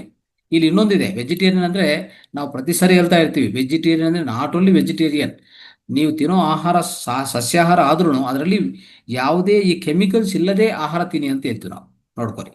ಆದ್ರೆ ಈ ಕೆಮಿಕಲ್ಸ್ ಹೊಡಿತಾ ಇರ್ತಾರೆ, ಪೆಸ್ಟಿಸೈಡ್ಸ್ ಅಂತ ಹೊಡಿತಾನೆ ಇರ್ತಾರೆ ಅಲ್ವಾ. ಅಂತ ಆಹಾರ ಸಾತ್ವಿಕಾರ ಅಂತ ನಾವು ಅನ್ಕೊಂಡು ತಿಂತಾ ಇದೀವಿ. ಈಗಾಗಲೇ ಸಿಟಿಯಲ್ಲಿ ಎಲ್ಲ ಕಡೆ ನಡೀತಾ ಇರೋದಿದೆ. ಆ ವೆಜಿಟೇಬಲ್ಸ್ ಅನ್ನು ನೀವು ಮನೆಗೆ ತಂದ ಮೇಲೆ ಅದನ್ನು ಸ್ವಲ್ಪ ಶುದ್ಧ ಮಾಡಿಕೊಂಡು ಆ ಒಳಗಡೆ ಇರುವಂಥ ಕೆಮಿಕಲ್ ಅಂಶವನ್ನು ತೆಗೆದುಬಿಟ್ಟು ಆಮೇಲೆ ನೀವು ಊಟ ಮಾಡ್ಕೊಳ್ಳಿ, ಪಲ್ಯ ಮಾಡ್ಕೊಳ್ಳಿ, ಇನ್ನೊಂದು ಮಾಡ್ಕೊಳ್ಳಿ, ಅದು ಶುದ್ಧ ಆಹಾರ ಆಗತ್ತೆ. ಇಲ್ಲ ಅಂದ್ರೆ ಕಷ್ಟ ಇದೆ. ಖಂಡಿತವಾಗಿ ಹೇಳ್ತಾ ಇದ್ದೀನಿ, it is not going to be a good food. ನೀವು ಸಾತ್ವಿಕಾಹಾರಿ, ನಾನು ಶಾಕಾಹಾರಿ ಅಂತ ತುಂಬಾ ಹೆಮ್ಮೆಯಿಂದ ಹೇಳ್ಕೊಂತೀವಿ, ಆದ್ರೆ ಏನ್ ಪ್ರಯೋಜನ? ನೀವು ಶಾಕಾಹಾರಿ ಅಂತ ಹೆಮ್ಮೆಯಿಂದ ಹೇಳ್ಕೊಂತಾ ಇರ್ತೀರಾ, ಯಾರಿಗಾದ್ರು ಹೇಳ್ಕೊಂತಾ ಇರ್ತೀರಾ, ಆದ್ರೆ ನೀವು ತಿನ್ನೋ ಆಹಾರದಲ್ಲಿ ಹೆಚ್ಚು ಕೆಮಿಕಲ್ಸ್ ಸೇರ್ಕೊಂಡಿದೆ. ಎಲ್ಲಿ ನೋಡಿದ್ರು ಯಾವುದೇ ನೋಡಿ, ಒಂದು ಸೂಪರ್ ಮಾರ್ಕೆಟ್ಗೆ ಹೋಗಿ ಪ್ರತಿಯೊಂದರಲ್ಲಿ ಏನಿದೆ? ಪ್ರತಿಯೊಂದರಲ್ಲಿ ಕೆಮಿಕಲ್ಸ್ ಆ ರೀತಿಯಲ್ಲಿ ಆಗಿದೆ. ಅರ್ಥ ಮಾಡಿಕೊಂಡು ದಯವಿಟ್ಟು ಬಿಕಮ್ ಎ ಸಾತ್ವಿಕಾಹಾರಿ. ಶಾಕಾಹಾರಿ ಒಂದೇ ಅಲ್ಲ, ಇನ್ನೊಂದು ಸ್ಟೆಪ್ ಸಾತ್ವಿಕಾಹಾರಿ ಆಗಿ ಅಂತ ಹೇಳ್ತೀವಿ. ವಿಷರಹಿತ ಆಹಾರ ತಿನ್ನಿ ಅಂತ ಹೇಳಕ್ಕೆ ಪ್ರಯತ್ನ ಮಾಡಿ ಸ್ನೇಹಿತರೆ. ಸೊ ಕೊನೆಯದು ಇವತ್ತಿನ ಈ ಕಾರ್ಯಕ್ರಮದಲ್ಲಿ ಇನ್ನೊಂದು ಪಾಯಿಂಟ್ ತಿಳ್ಕೊಳ್ಳೋಣ. ಇನ್ನು 9 ಅಂಶಗಳಿದೆ ಮಿಕ್ಕಿರೋದು, ಅದು ನಾಳೆ ಗೀತಾ ಮೇಡಮ್ ತಮಗೆ ಹೇಳ್ಕೊಡ್ತಾರೆ. ಇವತ್ತಿನ 9ನೇ ಪಾಯಿಂಟ್ ಏನಂತಂದ್ರೆ ನೋಡಿ, ನಾವು ಯಾವಾಗಲೂ ನೇಚರ್ ಜೊತೆಗೆ ಹೆಚ್ಚಾಗಿ ನಾವು ನಿವಾಸ ಮಾಡಬೇಕು ಅಂತ ಹೇಳ್ತಾರೆ. ಅಂದ್ರೆ ಒಂಥರ ಅವಾಗವಾಗ ಸಮಯ ಸಿಕ್ಕಿದೆ ಅಂದ್ರೆ ನಾವೇನು ಮಾಡಬೇಕು? ಬ್ರೇಕ್ ಅಂದ್ರೆ ಒಂದು ಸಾಟರ್ಡೆ ಸಂಡೇ ಬಂದಿದೆ, ನಿಮಗೆ ರಜೆ ಇದೆ ಅಂದ್ರೆ ನೇರವಾಗಿ ನೀವು ಫಾರೆಸ್ಟ್ಗೆ ಹೋಗಿ, ಓಕೆ, ಒಂಥರ ನದಿಗಳು ಪ್ರವಾಹ ಆಗ್ತಾ ಇರ್ತದೆ, ಅಲ್ಲಿಗೆ ಹೋಗಿ, ಒಂದು ಪರ್ವತಗಳಿಗೆ ಹೋಗಿ, ಈ ತರ ಫಾರೆಸ್ಟ್ಗಾಗಿ, ಪರ್ವತ ಆಗಲಿ, ಈ ನದಿ ಪರಿವಾರ ಪ್ರಾಂತ ಆಗಲಿ, ಅಲ್ಲೆಲ್ಲ ಜಾಸ್ತಿ ಓಡಾಡಿ ನೇಚರ್ ಜೊತೆಗೆ ಒಂದಾಗಿ. ಏನು ಪ್ರಯೋಜನ ಅಂತಂದ್ರೆ ನಾವು ಮಾಡುವಂತ ಧ್ಯಾನ ತುಂಬಾ ಫಲವಂತವಾಗತ್ತೆ. ಒಂದು, ಯಾಕಂದ್ರೆ ಮೊದಲನೇದಾಗಿ ಧ್ಯಾನಕ್ಕೆ ಒಂಥರ ಆತಂಕ ಏನ್ ಹೇಳಿ, ಸುತ್ತಿರುವಂತ ಜನ, ಅವರ ಮಾನಸಿಕ ಆಲೋಚನೆ ನಮಗೂ ಸೇರ್ತಾ ಇರ್ತವೆ. ಯಾವಾಗಲೂ ಸುತ್ತಿರುವಂಥವ್ರು ಅಷ್ಟು ಈಸಿಯಾಗಿ ನಮ್ಮನ್ನು ಅಲೋ ಮಾಡೋದಿಲ್ಲ, ಸ್ವಲ್ಪ ಡಿಸ್ಟರ್ಬೆನ್ಸ್ ಆಗ್ತಾನೆ ಇರ್ತದೆ. ಆ ಡಿಸ್ಟರ್ಬೆನ್ಸ್ ಮೊದಲನೇ ಆ ಡಿಸ್ಟರ್ಬೆನ್ಸ್ ಹೋಗ್ಬಿಡ್ತದೆ. ಪರ್ವತದಲ್ಲಿ ಅಲ್ಲಿ ಹೋದ್ರೆ ಫಸ್ಟ್ ಏನಾಗ್ತದೆ, ಪರ್ವತದಲ್ಲಿ ಸುತ್ತಿರುವಂತ ಅಂದ್ರೆ ನೇಚರ್ ಪ್ರಬಲವಾಗಿರುತ್ತೆ. ಆ ನೇಚರ್ ಪ್ರಭಾವ ಇರುವಾಗ ಅಲ್ಲಿ ಶಾಂತಿಯುತವಾಗಿರುವಾಗ ನಮ್ಮ ಧ್ಯಾನವು, ನಾವು ಒಳಗಡೆ ಹೋಗುವಂತ ಧ್ಯಾನನೂ ಸಹ ತುಂಬಾ ಆಳವಾಗಿರುತ್ತೆ. ಅದು ಮೊದಲನೇ ಲಾಭ. ಎರಡನೇ ಲಾಭ ಏನಪ್ಪಾ ಅಂತಂದ್ರೆ, ಅಂದ್ರೆ ಈ ಗೊಂದಲದಿಂದ ಆಚೆ ಕಡೆ ಹೋಗಿದ್ವಿ ಅಂತ ಅರ್ಥ. ಎರಡನೇ ಲಾಭ ಏನಾಗುತ್ತೆ ಅಲ್ಲಿ ನಮ್ಗೆ ಆಳವಾದ ನೆಗೆಟಿವ್ ಆ್ಯನ್ ಸಿಗತ್ತೆ, ಹೆಚ್ಚೆಚ್ಚಾಗಿ ನೆಗೆಟಿವ್ ಆ್ಯನ್ ಸಿಗತ್ತೆ. ಅಂದ್ರೆ ನಮ್ಮ ದೇಹ ಶಕ್ತೀಕರಣ ಬೇಗ ಆಗತ್ತೆ ಅಲ್ವಾ, ಶಕ್ತೀಕರಣ ಬೇಗ ಆಗತ್ತೆ. ಅದೊಂದೇ ಅಲ್ಲ, ಈ ಪರ್ವತ ಪ್ರಾಂತದಲ್ಲಿ, ಎಲ್ಲ ಪ್ರಾಂತದಲ್ಲಿ ಈ ಕಾಸ್ಮಿಕ್ ಎನರ್ಜಿ, ವಿಶ್ವಶಕ್ತಿ ಅಂದ್ರೆ ಒಂಥರ ಆಳವಾದ ರೀತಿಯಲ್ಲಿ ಹರಿತಾ ಇರ್ತದೆ. ಆ ವಿಶ್ವಶಕ್ತಿ ಸಹ ನಾವು ಹೆಚ್ಚಾಗಿ ಪಡಿಬಹುದು ಅಲ್ವಾ. ಸೊ ಇದನ್ನು ಅರ್ಥ ಮಾಡ್ಕೊಳ್ಳಿ. ಆಮೇಲೆ ನಮ್ಮಲ್ಲಿರುವಂತ ಭಯ ಅದು ಇದು ಎಲ್ಲ ಹೋಗಲಾಡ್ಸಕ್ಕೆ ಈ ತರ ನಾವು ಮಾಡ್ತಾ ಇರ್ಬೇಕಾಗತ್ತೆ.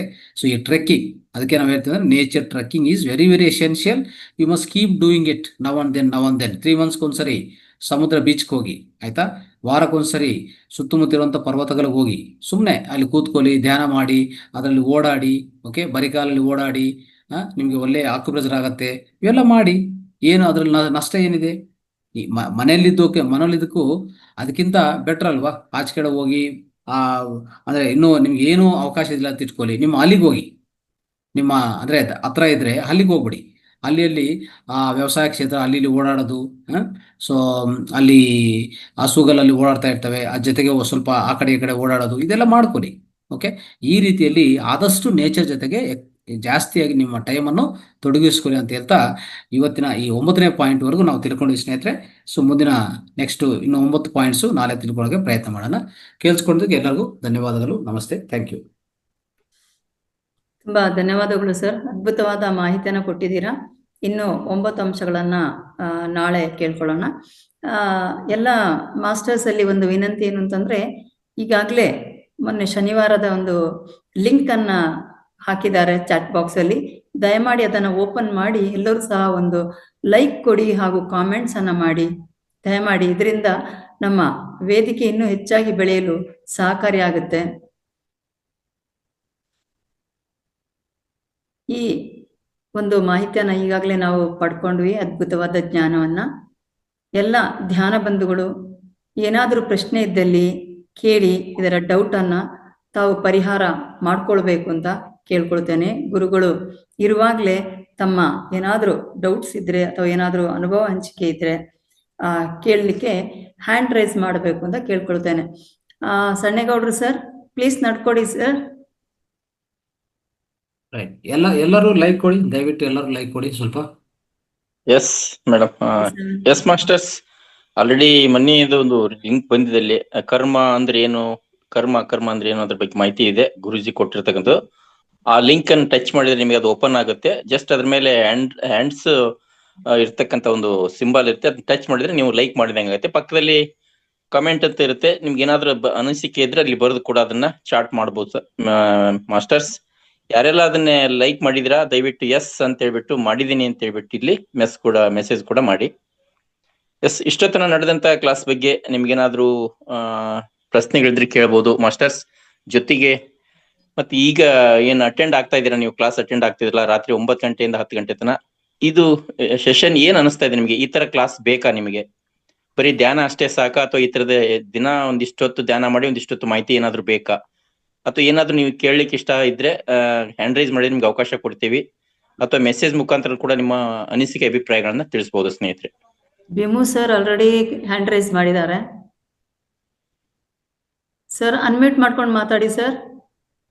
S, good evening madam. Yes sir, good evening. ಗುರೂಜಿ ಒಳ್ಳೆ ನಾಲೆಜ್ ಅನ್ನ ಕೊಟ್ರು ಮೇಡಮ್. ಗುರೂಜಿಗೆ ಧನ್ಯವಾದಗಳು.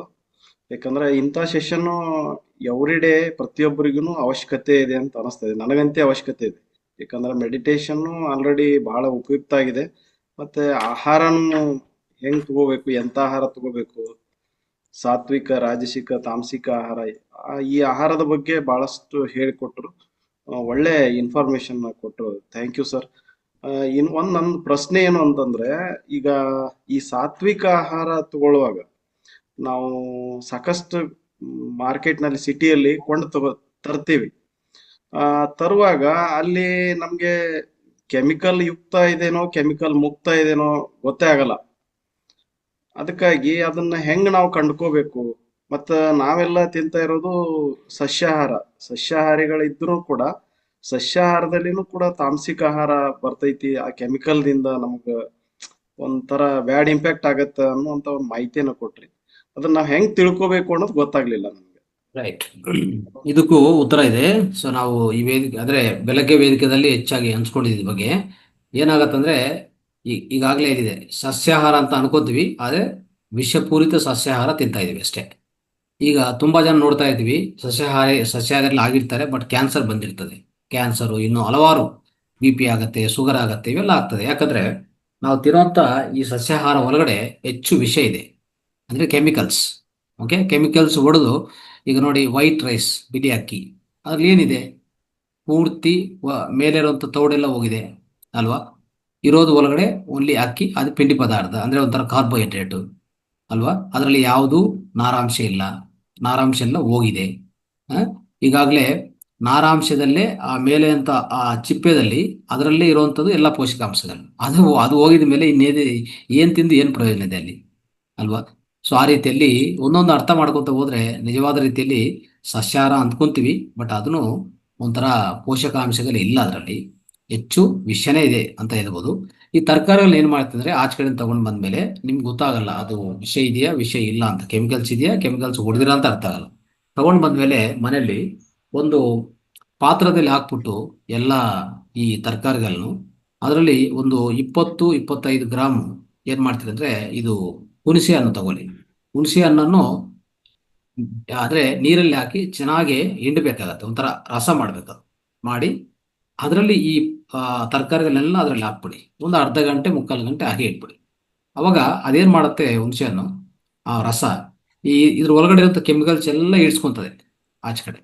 ಓಕೆ, ಮತ್ತೆ ಆ ವೆಜಿಟೇಬಲ್ಸ್ ಎಲ್ಲ ತರಕಾರಿಗಳನ್ನ ತೆಗೆದು ಸ್ವಚ್ಛ ನೀರಲ್ಲಿ ತೊಳೆದು ಸ್ವಚ್ಛಗೊಳಿಸ್ಕೊಂಡು then use it for your whatever dishes you want.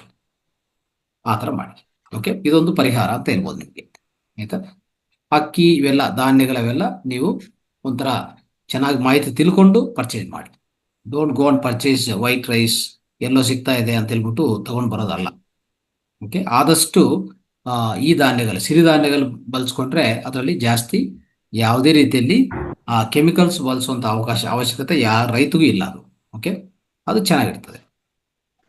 ರಾಗಿ, ಜೋಲೆ, ಸಜ್ಜೆ ಜೊತೆಗೆ ಈ ಪ್ರಧಾನ ಹೇಳ್ಬೇಕಂದ್ರೆ ಆಲ್ ಪಾಸಿಟಿವ್ ಮಿಲೆಟ್ಸ್ ಏನೇನಿದೆಯೋ ಐದು ವಿಧಗಳೇನಿದೆಯೋ ಎಲ್ಲ ಬಳಸ್ಕೋಬಹುದು ಆರಾಮ.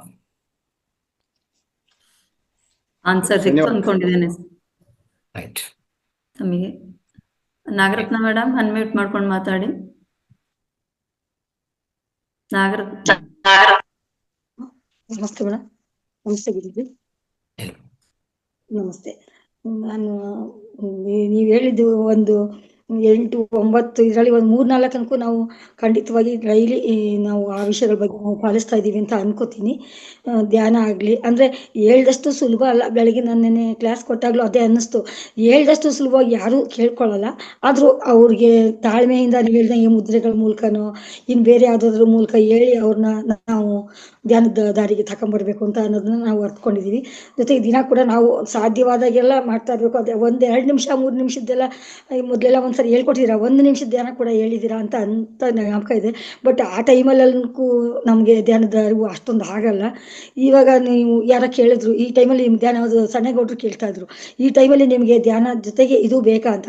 ಎರಡೂ ಬೇಕು, ಧ್ಯಾನ ಮತ್ತು ಜ್ಞಾನ ಹಂಚಿಕೆ. ಈ ನೀವು ಮಾಡ್ತಾ ಇರುವಂಥ ಜ್ಞಾನ ಹಂಚಿಕೆಯಲ್ಲಿ ನಿಜವಾಗ್ಲೂ ಎಷ್ಟು ವಿಷಯ ಇದೆ ಅಂತ ಅಂದರೆ ಮಾಂಸಾಹಾರಿಗಳು ತಿಳ್ಕೋಬೇಕು. ಅದು ಪ್ರಾಣ ಬಿಡಬೇಕಾದ್ರೆ ಎಷ್ಟು ಕಷ್ಟದಿಂದ ಎಷ್ಟು ಎದುರ್ಕೊಂಡು ಅದು ಪ್ರಾಣ ಬಿಡುತ್ತೆ. ಯಾವುದೇ ಒಂದು ಪ್ರಾಣಿ ಅವರು ಇದು ಮಾಡಬೇಕಾದ್ರೆ ನಾವು ನೋಡೋರಿಗೆ ಅಷ್ಟು ಬೇಜಾರಾಗ್ತಾ ಇತ್ತು. ಎಲ್ಲ ನಮ್ಮ ಮನೆ ಮುಂದೆ ಯಾರಾದರೂ ಒಂದು ಕೋಳಿ ತಗೊಂಡ್ಬಿಟ್ಟು ಅದು ಯಾವುದೋ ದೇವರಿಗೆ ಅಂತ ಅದು ಮಾಡೋರು, ಅದು ಕಿರ್ಚಾಡ್ತಿದ್ವಿ ನೋಡಿದ್ರೆ ನಮಗೆ ಒಂಥರ ಭಯ ಆಗೋದು. ಹೊರಗಡೆ ಒಂದು ಕಾಂಪೌಂಡಲ್ಲಿ ನಿಂತ್ಕೊಂಡು ನೋಡ್ತಿದ್ವಿ ನಾವು.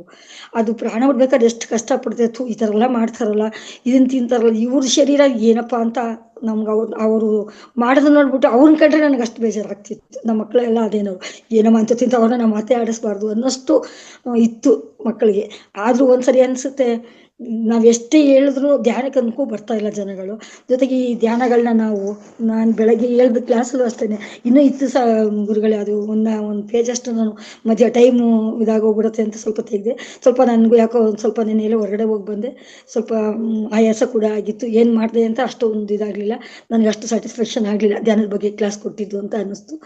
ಏನಪ್ಪ ಅಂತಂದರೆ ಧ್ಯಾನ ಜ್ಞಾನ ಎರಡು ಒಂದು ನಾಣ್ಯದ ಮುಖ ಅಂತ ಬೇರೆ. ನಾನು ಹೇಳಿದೆ, ಈಗ ಗುರುಗಳು ಹೇಳ್ತಾ ಇರೋದು ಕೂಡ, ಆಮೇಲೆ ಸಣ್ಣೇಗೌಡರು ಹೇಳಿದ್ರು ಬರೀ ಧ್ಯಾನ ಸಾಕ ಈ ಕ್ಲಾಸ್ ಬೇಕಾ ಅಂತ. ಧ್ಯಾನ ನಾವು ಟೈಮ್ ಸಿಕ್ಕಿದಾಗೆಲ್ಲ ಮಾಡ್ಕೋಬೋದು. ಈ ಥರ ಗುರುಗಳು ಮಾಸ್ಟರ್ಗಳು ಎಲ್ಲವಾಗಲೂ ಸಿಗಲ್ಲ.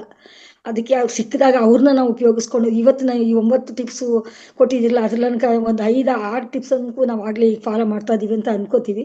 ಜೊತೆಗೆ ಈಗ ತರಕಾರಿಗಳ ಬಗ್ಗೆ ಹೇಳಿರಲ್ಲ, ಅದಕ್ಕೆ ಅದರ ಅನುಭವ ನನಗೆ ಇಲ್ಲಿ ಬಂದ್ಮೇಲೆ ಗೊತ್ತಾಯ್ತು. ನಾವು ಬೆಳ್ಕೋತಿದ್ವಿ, ಜೊತೆಗೆ ಥ್ಯಾಂಕ್ ಯು ಮೇಡಮ್. ಸಮಯದ ಅಭಾವದಿಂದ ಸಾರಿ, ಬೇರೆಯವ್ರಿಗೆ ಅವಕಾಶ ಕೊಡೋಣ, ಶಾರ್ಟ್ ಆಗಿರ್ಲಿ. ಆಯ್ತು. ಅದೇ ತರಕಾರಿಗಳು 1-2 ದಿನ ಸೌತೆಕಾಯಿ ಇಟ್ಟರೆ ಈಗ ಕೆಟ್ಟೋಗ್ತಾ ಇದೆ. ಯಾಕೆಂದ್ರೆ ಅದ್ರ ಮೇಲೂ ಏನೋ ಸ್ಪ್ರೇಗಳೆಲ್ಲ ಮಾಡಿ ಹೆಚ್ಚಿಗೆ ದಿವಸ ಬರುವಂತ ಮಾಡಿರ್ತಾರೆ ತರಕಾರಿ ವ್ಯಾಪಾರಿಗಳು ಅಂತ ಅನ್ನಿಸ್ತು. ಅದ್ರ ಬಗ್ಗೆ ನನಗೆ ಅರಿವು ಇವಾಗ ಗೊತ್ತಾಯ್ತು. ನೀವು ಹೇಳ್ದಂಗೆ ಉಳಿದವರಿಗೆ ಅವಕಾಶ ಕೊಡೋಣ. ಆಯ್ತು ಮೇಡಮ್, ತುಂಬಾ ಧನ್ಯವಾದಗಳು madam. Thank you madam. Thank you. Chaitra madam. Unmute ಮಾಡ್ಕೊಂಡು ಮಾತಾಡಿ. ಚೈತ್ರ ಮೇಡಮ್ ಅನ್ಮ್ಯೂಟ್ ಮಾಡ್ಕೊಳ್ಳಿ. ಮೇಡಮ್ ನಮಸ್ಕಾರ ಮೇಡಮ್. ನಮಸ್ಕಾರ. ಶಾರ್ಟ್ ಆಗಿ ಸಂಕ್ಷಿಪ್ತವಾಗಿ ಹೇಳಿ. ಏನಿಲ್ಲ, ಈ ಜ್ಞಾನದಿಂದ ಒಂದು ಖುಷಿ ಹಂಚ್ಕೋತಾ ಇದ್ದೀನಿ. ಇಷ್ಟ ದಿನ ಹಾ. ನಾನು ಜ್ಞಾನ ಮಾಡ್ತಾ ಇದ್ದೆ. ಇವತ್ತು ನನ್ನ ಮಗಳು 7 ವರ್ಷದ ನನ್ನ ಮಗಳು ಈ ಜ್ಞಾನಕ್ಕೆ ಕುಂತಿದ್ದಾಳೆ. ಅದು ನನಗೆ ತುಂಬಾ ವೆರಿ ಖುಷಿಯಾದ ಗುಡ್. ವಿಚಾರ. ಒಂದು ಚೂರು ಕೂಡ ಅಳಗಾಡ್ಲಾರ್ದೆ ನಾನು ಯಾವಾಗ ನೀವ್ ಹೆಂಗ ಗೈಡ್ಲೈನ್ಸ್ ಕೊಡ್ತಿದ್ದೀರಾ ಆ ರೀತಿ ಫಾಲೋ ಮಾಡ್ಕೊಂಡು ಜ್ಞಾನ ಮಾಡಿದ್ಲು. ಅದು ನಂಗೆ ಎಷ್ಟು ಖುಷಿ ಆಗ್ತಿದೆ ಅಂದ್ರೆ, ಆಮೇಲೆ ಸಪ್ತಚಕ್ರಗಳ ಬಗ್ಗೆ ಹೇಳಿದ್ರಿ ಕ್ಲಾಸ್ ನಮಗೆ. ಅದ್ರಲ್ಲಿ ಅವಳು 3rd ಐ ಓಪನ್ ಮಾಡ್ಕೊಂಡಿದ್ಲು. ಅದ್ರ ಬಗ್ಗೆ ಅವಳು ಕ್ಲಾಸ್ ಕೇಳಿದ್ಲು. ಇಷ್ಟು ಖುಷಿ ಆಗ್ತಿದೆ ಅಂದ್ರೆ, ನಾನು ಆ ಕ್ಲಾಸ್ಗಳಲ್ಲಿ ನನ್ ಮಕ್ಳಿಗೆ ಕಲ್ಸಿದ್ದೆ. ಅದನ್ನ ಇವಾಗ ಅವಳು ನನ್ ಮಕ್ಳು ನನಗೆ ಹೇಳ್ತಾರ ಆಗ್ತಾ ಇದೆ. ತುಂಬಾ ಖುಷಿ ಆಯ್ತು ಮೇಡಮ್. ಅವಳು ಜ್ಞಾನಕ್ಕೆ ಕುಂತಿದ್ದು, ಆಮೇಲೆ ಅವಳ ಎಕ್ಸ್ಪೀರಿಯನ್ಸ್ ಹೇಳಿದ್ದು ಕೇಳಿದೆ ನಾನು. ತುಂಬಾ ಖುಷಿ ಆಯ್ತು madam. Thank you madam. Thank you. ತುಂಬಾ ಅದ್ಭುತವಾದ ಅನುಭವ. Thank you ma'am. Thank you. Prabha ma'am unmute ಮಾಡ್ಕೊಂಡು ಮಾತಾಡಿ. ನಮಸ್ತೆ ಗುರುಜಿ. ನಮಸ್ತೆ. ಹಣ್ಣುಗಳಿಗೆ ಇಂಜೆಕ್ಷನ್ ಮಾಡಿ ಮತ್ತೆ ಕೆಮಿಕಲ್ ಯೂಸ್ ಮಾಡಿರ್ತಾರಲ್ಲ, ಅದನ್ನ ಹೇಗೆ ಮಾಡ್ಬೇಕು? ಏನು ಮಾಡಕ್ಕಾಗಲ್ಲ ಅದು. ಅಲ್ಲ, ಇಂಜೆಕ್ಷನ್ ಕೊಟ್ಟಿರ್ತಾರಲ್ಲ ಅದಕ್ಕೆ. ಹೌದು, ಅದಕ್ಕೆ ಸೊಲ್ಯೂಷನ್ ಇಲ್ಲ. ಮತ್ತೆ ಅದನ್ನ ಹೆಂಗ್ ಮಾಡ್ಬೇಕು? ನೀವು ಉಪಯೋಗಿಸುವಾಗ ನಿಮ್ಗೆ ಗೊತ್ತಾಗಬೇಕದು. ನ್ಯಾಚುರಲ್ ಆರ್ಗಾನಿಕ್ ಫ್ರೂಟ್ಸ್ ತಗೊಳ್ಳಿ ಹೆಚ್ಚಾಗಿ. ಅದೇ ಗೊತ್ತಾಗ್ಲಾರ್ದಕ್ಕೆ ಕೇಳಿದ್ದು. ಹೌದು, ಆರ್ಗಾನಿಕ್ ಫ್ರೂಟ್ಸು ಎಲ್ಲಿ ಸಿಗ್ತದೋ ಹೋಗಿ ತಗೊಳ್ಳಿ, ಅದು ಮಾತ್ರ ತಿನ್ನಿ. ನ್ಯಾಚುರಲ್ ಆಗಿ ತಿನ್ನಿ ಅಷ್ಟೇ. ಜಾಗ ಇದ್ರೆ ಬೆಳೆಸಿ. ಜಾಗ ಇದ್ರೆ ಬೆಳೆಸಿ. Thank you ma'am. Thank you. Thank you. Raghunath Talwar sir unmute ಮಾಡ್ಕೊಳ್ಳಿ. ಸರ್ ನಮಸ್ತೆ ಎಲ್ರಿಗೂ ನಮಸ್ತೆ. ಸರ್, ನೆಗೆಟಿವ್ ಥಾಟ್ಸ್ ಇಂದ, ನೆಗೆಟಿವ್ ಥಿಂಕಿಂಗ್ ಇಂದ ಹೇಗ್ ಹೊರಗ್ ಬರ್ಬೇಕು ಅನ್ನೋದೊಂದ್ ಸ್ವಲ್ಪ ನನಗೆ ಸಹಾಯ ಆಗ್ಬೇಕಿತ್ತು ಸರ್. ಅದರಿಂದ ತುಂಬಾ ಒದ್ದಾಡ್ತಿದ್ದೀನಿ. ರೈಟ್. ಅದಕ್ಕೂ ಧ್ಯಾನ ಒಂದೇ ಅದ್ಭುತ ಮಾರ್ಗ. ಆದ್ರೆ ಇನಿಷಿಯಲ್ ಆಗಿ ಏನ್ ಮಾಡ್ತೀರಿ ಅಂದ್ರೆ, ಸ್ವಲ್ಪ ಪ್ರಾಣಾಯಾಮವನ್ನು ಮಾಡ್ಕೊಳ್ಳಿ. ಅನುಲೋಮ ವಿಲೋಮ, ಅದೊಂದು ಪ್ರಾಣಾಯಾಮ ಮಾಡ್ಕೊಳ್ಳಿ.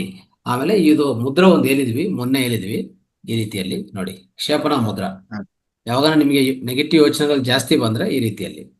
ಸೊ ನೀವು ಒಂದ್ಸರಿ ನೋಡ್ಕೊಳ್ಳಿ, ತೋರಿಸ್ತೀನಿ. ಸಮಯ ಕಡಿಮೆ ಇದೆ, ಆದ್ರೂ ತೋರಿಸ್ತೀನಿ ನೋಡಿ.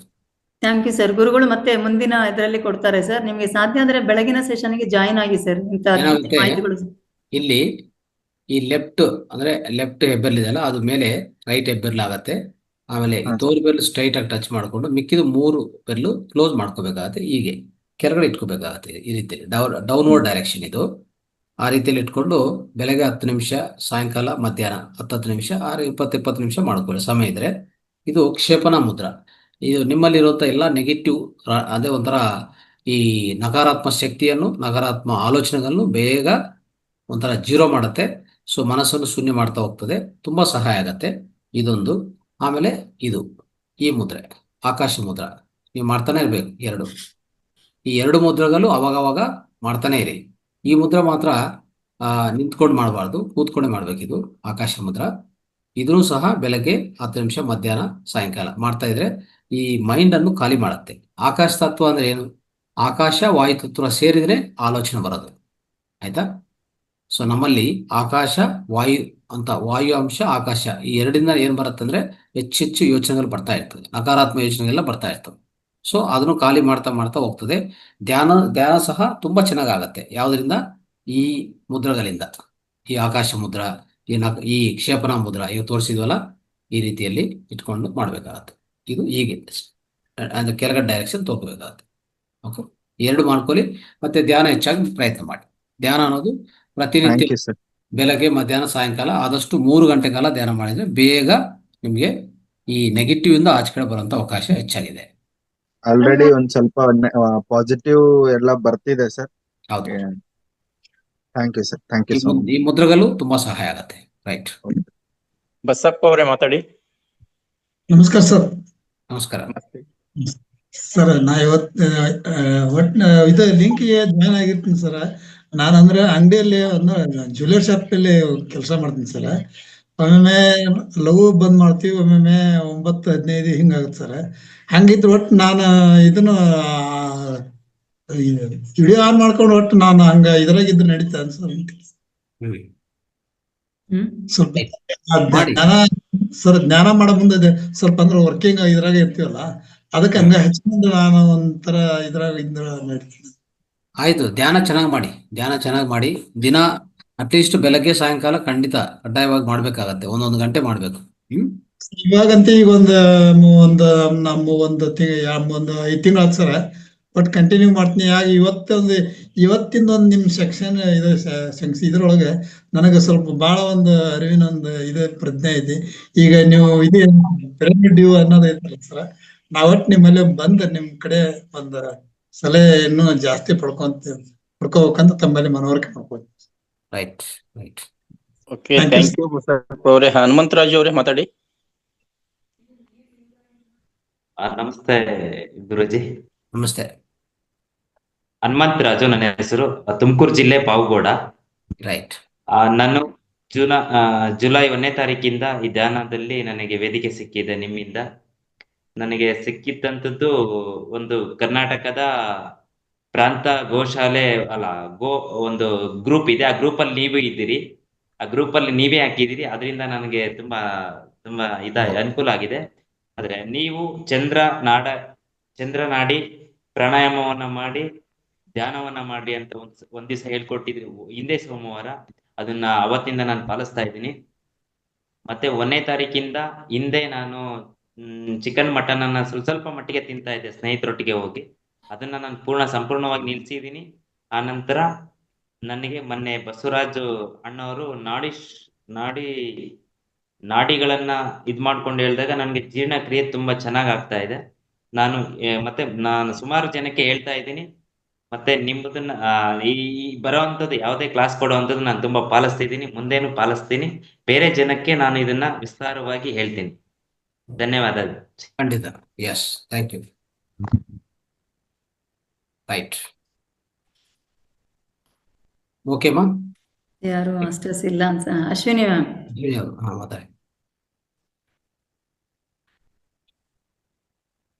ಮಾತಾಡಿ ಮ್ಯಾಮ್, ಅನ್ಮ್ಯೂಟ್ ಮಾಡ್ಕೊಂಡು ಮಾತಾಡಿ ಮ್ಯಾಮ್. ನಮಸ್ತೆ ಗುರುಜಿ. ನಮಸ್ತೆ ಆಲ್ ಮಾಸ್ಟರ್ಸ್. ಗುರುಜಿ, ಪತ್ರಿಜಿ ಅವರು ಕೊಟ್ಟಿರುವಂತಹ 18 ಸೂತ್ರಗಳಲ್ಲಿ 9 ಸೂತ್ರಗಳನ್ನ ತಿಳಿಸ್ಕೊಟ್ಟಿದ್ದೀರಾ, ನಿಮಗೆ ಧನ್ಯವಾದಗಳು. ಹಾಗೆ ಮಾಸ್ಟರ್ಸ್, ನಾಳೆ ಬೆಳಗಿನ ತರಗತಿಯಲ್ಲಿ 365 ದಿನಗಳ ಸಮಗ್ರ ಸ್ವಾಸ್ಥ್ಯ ತರಗತಿಯಲ್ಲಿ ಪ್ರತಿದಿನ ನಮಗೆ ಯೋಗ, ಧ್ಯಾನ, ಆಧ್ಯಾತ್ಮಿಕ ಜ್ಞಾನ ಹಾಗೆ ಕಿರು ಸಂದೇಶ, ಇದರ ಜೊತೆಗೆ ಪಿರಮಿಡ್ನ ಕಿರು ಸಂದೇಶ ಬರ್ತಾ ಇದೆ. ಈ ಕ್ಲಾಸ್ ಅಲ್ಲಿ ಏನ್ ಅಟೆಂಡ್ ಮಾಡ್ತೀರಾ ಅದಕ್ಕಿಂತನೂ ಇನ್ನೂ ಹೆಚ್ಚಿನದಾಗಿ ವಿಚಾರ ವಿನಿಮಯ ಅಲ್ಲಿರುತ್ತೆ. ಹಾಗಾಗಿ ಪ್ರತಿನಿತ್ಯ ಎಲ್ಲ ಮಾಸ್ಟರ್ಸ್ ಕೂಡ ಭಾಗವಹಿಸಿ ಅಂತ ಈ ಮೂಲಕ ಕೇಳ್ಕೊಳ್ತೀನಿ. ಹಾಗೆ ನಾಳೆ ವಿಶೇಷವಾಗಿ ತೇಜಸ್ವಿ ಗುರುಗಳು ಅವರು ಆಗಮಿಸ್ತಾ ಇದ್ದಾರೆ. ಅವರು ದಶಪ್ರಾಣ ಸಕ್ರಿಯಗೊಳಿಸುವ ಕಾರ್ಯಾಗಾರ 3 ತರಗತಿಯನ್ನ ಕೊಡಲಿದ್ದಾರೆ. ಜೊತೆಗೆ ಅತ್ತೆ ಮಾವರ ಪ್ರೀತಿ ಹಾಗೂ ಸೊಸೆಯ ಪಾತ್ರ, ಇದು ತುಂಬಾ ಜೀವನದಲ್ಲಿ ಮುಖ್ಯವಾದಂತಹ ಪಾತ್ರ. ಏನು ಅತ್ತೆ ಮಾವರ ಪ್ರೀತಿ ಹೇಗೆ ಗಳಿಸೋದು, ಹಾಗೆ ಸೊಸೆ ಪಾತ್ರ ಹೇಗಿರುತ್ತೆ, ಎಷ್ಟಿರುತ್ತೆ ಅನ್ನೋದ ತುಂಬಾ ಅದ್ಭುತವಾದ ಒಂದು ಚಿತ್ರತಂಡ ಮೂಲಕ ಬರ್ತಾ ಇದೆ. ಎಲ್ರೂ ಕೂಡ ಭಾಗವಹಿಸಿ ಅಂತ ಕೇಳ್ಕೊಳ್ತೀನಿ. Thank you masters. Thank you ಗುರುಜಿ. Very good. Thank you. Right. Yes ಗುರುಜಿ. ಓಕೆ ಮಾ, ಅಪ್ಪನ ಬನ್ಸಿ. ಓಕೆ. ರೈಟ್. ಈವರೆಗೂ ವೇದಿಕೆಯಲ್ಲಿ ಆಗಮಿಸಿದಂಥ ಪ್ರತಿಯೊಬ್ಬರು ಸಹ ಧ್ಯಾನವನ್ನ ಮಾಡಿ, ಜೊತೆಗೆ ವಿಶೇಷವಾದ ರೇಖಿ ಹಾಗೂ ಟೆಲಿಪತಿ ತರಬೇತಿಯ ಬಗ್ಗೆನೂ ಮಾಹಿತಿಯನ್ನ ಪಡ್ಕೊಂಡ್ರಿ. ಹಾಗೇನೆ ನಮ್ಮ ರಂಗನಾಥ್ ಗುರುಗಳು ಸಹ ಈ ನಮ್ಮ ಪಿರಮಿಡ್ ಸ್ಪಿರಿಚುವಲ್ ಸೊಸೈಟಿ ಮೂವ್ಮೆಂಟ್ ಏನಿದೆ ಅದರ ಒಂದು ಧ್ಯಾನದ ಬಗ್ಗೆ ಅಥವಾ ಅದರ ತತ್ವಗಳ ಬಗ್ಗೆ 9 ತತ್ವಗಳನ್ನ ತುಂಬಾ ಸವಿವರವಾಗಿ ಹೇಳಿ ಮನದಟ್ಟು ಮಾಡಿಸಿದ್ದಾರೆ. ಎಲ್ಲರಿಗೂ ಸಹ ಈ ಕಾರ್ಯಕ್ರಮದ ಪರವಾಗಿ ಧನ್ಯವಾದಗಳು. ಜೊತೆಗೆ ಪ್ರತಿದಿನನೂ ಸಹ ಹೆಚ್ಚಿನ ಸಂಖ್ಯೆಯಲ್ಲಿ ಎಲ್ಲ ಧ್ಯಾನಿಗಳು ಭಾಗವಹಿಸಿ ಸಂಪೂರ್ಣ ಕಾರ್ಯಕ್ರಮಕ್ಕೆ ಇದ್ದು ಅದರ ಫಲವನ್ನ ಪಡ್ಕೊಳ್ಬೇಕು ಅಂತ ನಾನು ಮತ್ತೊಮ್ಮೆ ಕೇಳ್ಕೊಳ್ತೇನೆ. ಕೇವಲ ಧ್ಯಾನ ಮಾತ್ರ ಅಲ್ಲ, ಜ್ಞಾನವನ್ನ ಹೆಚ್ಚಿಸ್ಕೊಂಡ್ರೆ ಮಾತ್ರ ನಾವು ಧ್ಯಾನವನ್ನ ಹೆಚ್ಚಿಸ್ಕೊಂಡು ನಾವು ಪ್ರಬಲರಾಗ್ಲಿಕ್ಕೆ ಸಾಧ್ಯತೆ ಇದೆ. ಇದನ್ನ ಈಗ ಯಾರೆಲ್ಲ ಹೆಚ್ಚಿನವರು 90 ಜನ ಇದ್ದವರು 53ಕ್ಕೆ ಬಂದಿದ್ದಾರೆ. ಸೊ ಒಬ್ರಿಗೊಬ್ರು ಈ ಒಂದು ಶಕ್ತಿಯನ್ನ ಕೊಡ್ಲಿ ಅಂತ ಹೇಳ್ಕೊಂಡು ನಾನು ಕೇಳ್ಕೊಳ್ಳುತ್ತಾ, ಎಲ್ಲರೂ ಸಹ ಧ್ಯಾನದಲ್ಲಿ ಭಾಗವಹಿಸಿದ್ದೀರಾ, ಎಲ್ರಿಗೂ ಧನ್ಯವಾದಗಳನ್ನ ಹೇಳುತ್ತಾ ಈ ವೇದಿಕೆಗೆ ಸ್ಪೆಷಲ್ ಥ್ಯಾಂಕ್ಸ್ ಅನ್ನು ಕೊಡುತ್ತಾ, ಜೊತೆಗೆ ಮಾತಾರ್ ಸಂಸ್ಥೆಯ ಸಂಸ್ಥಾಪಕರಿಗೆ, ಸಿಬ್ಬಂದಿ ವರ್ಗದವರಿಗೆ ಸಹ ಧನ್ಯವಾದಗಳು. ಜೊತೆಗೆ ಎಲ್ಲ ಧ್ಯಾನಿಗಳಿಗೂ ನನ್ನ ನಮನಗಳನ್ನ ಸಲ್ಲಿಸಿ ಈ ಕಾರ್ಯಕ್ರಮವನ್ನ ಸಂಪನ್ನಗೊಳಿಸ್ತಾ ಇದೆ. Thank you, thank you, thank you. Okay madam, ಎಲ್ಲರಿಗೂ ಧನ್ಯವಾದಗಳು ಮಾಸ್ಟರ್ಸ್. ಥ್ಯಾಂಕ್ ಯು, ನಮಸ್ತೆ. Thank you sir.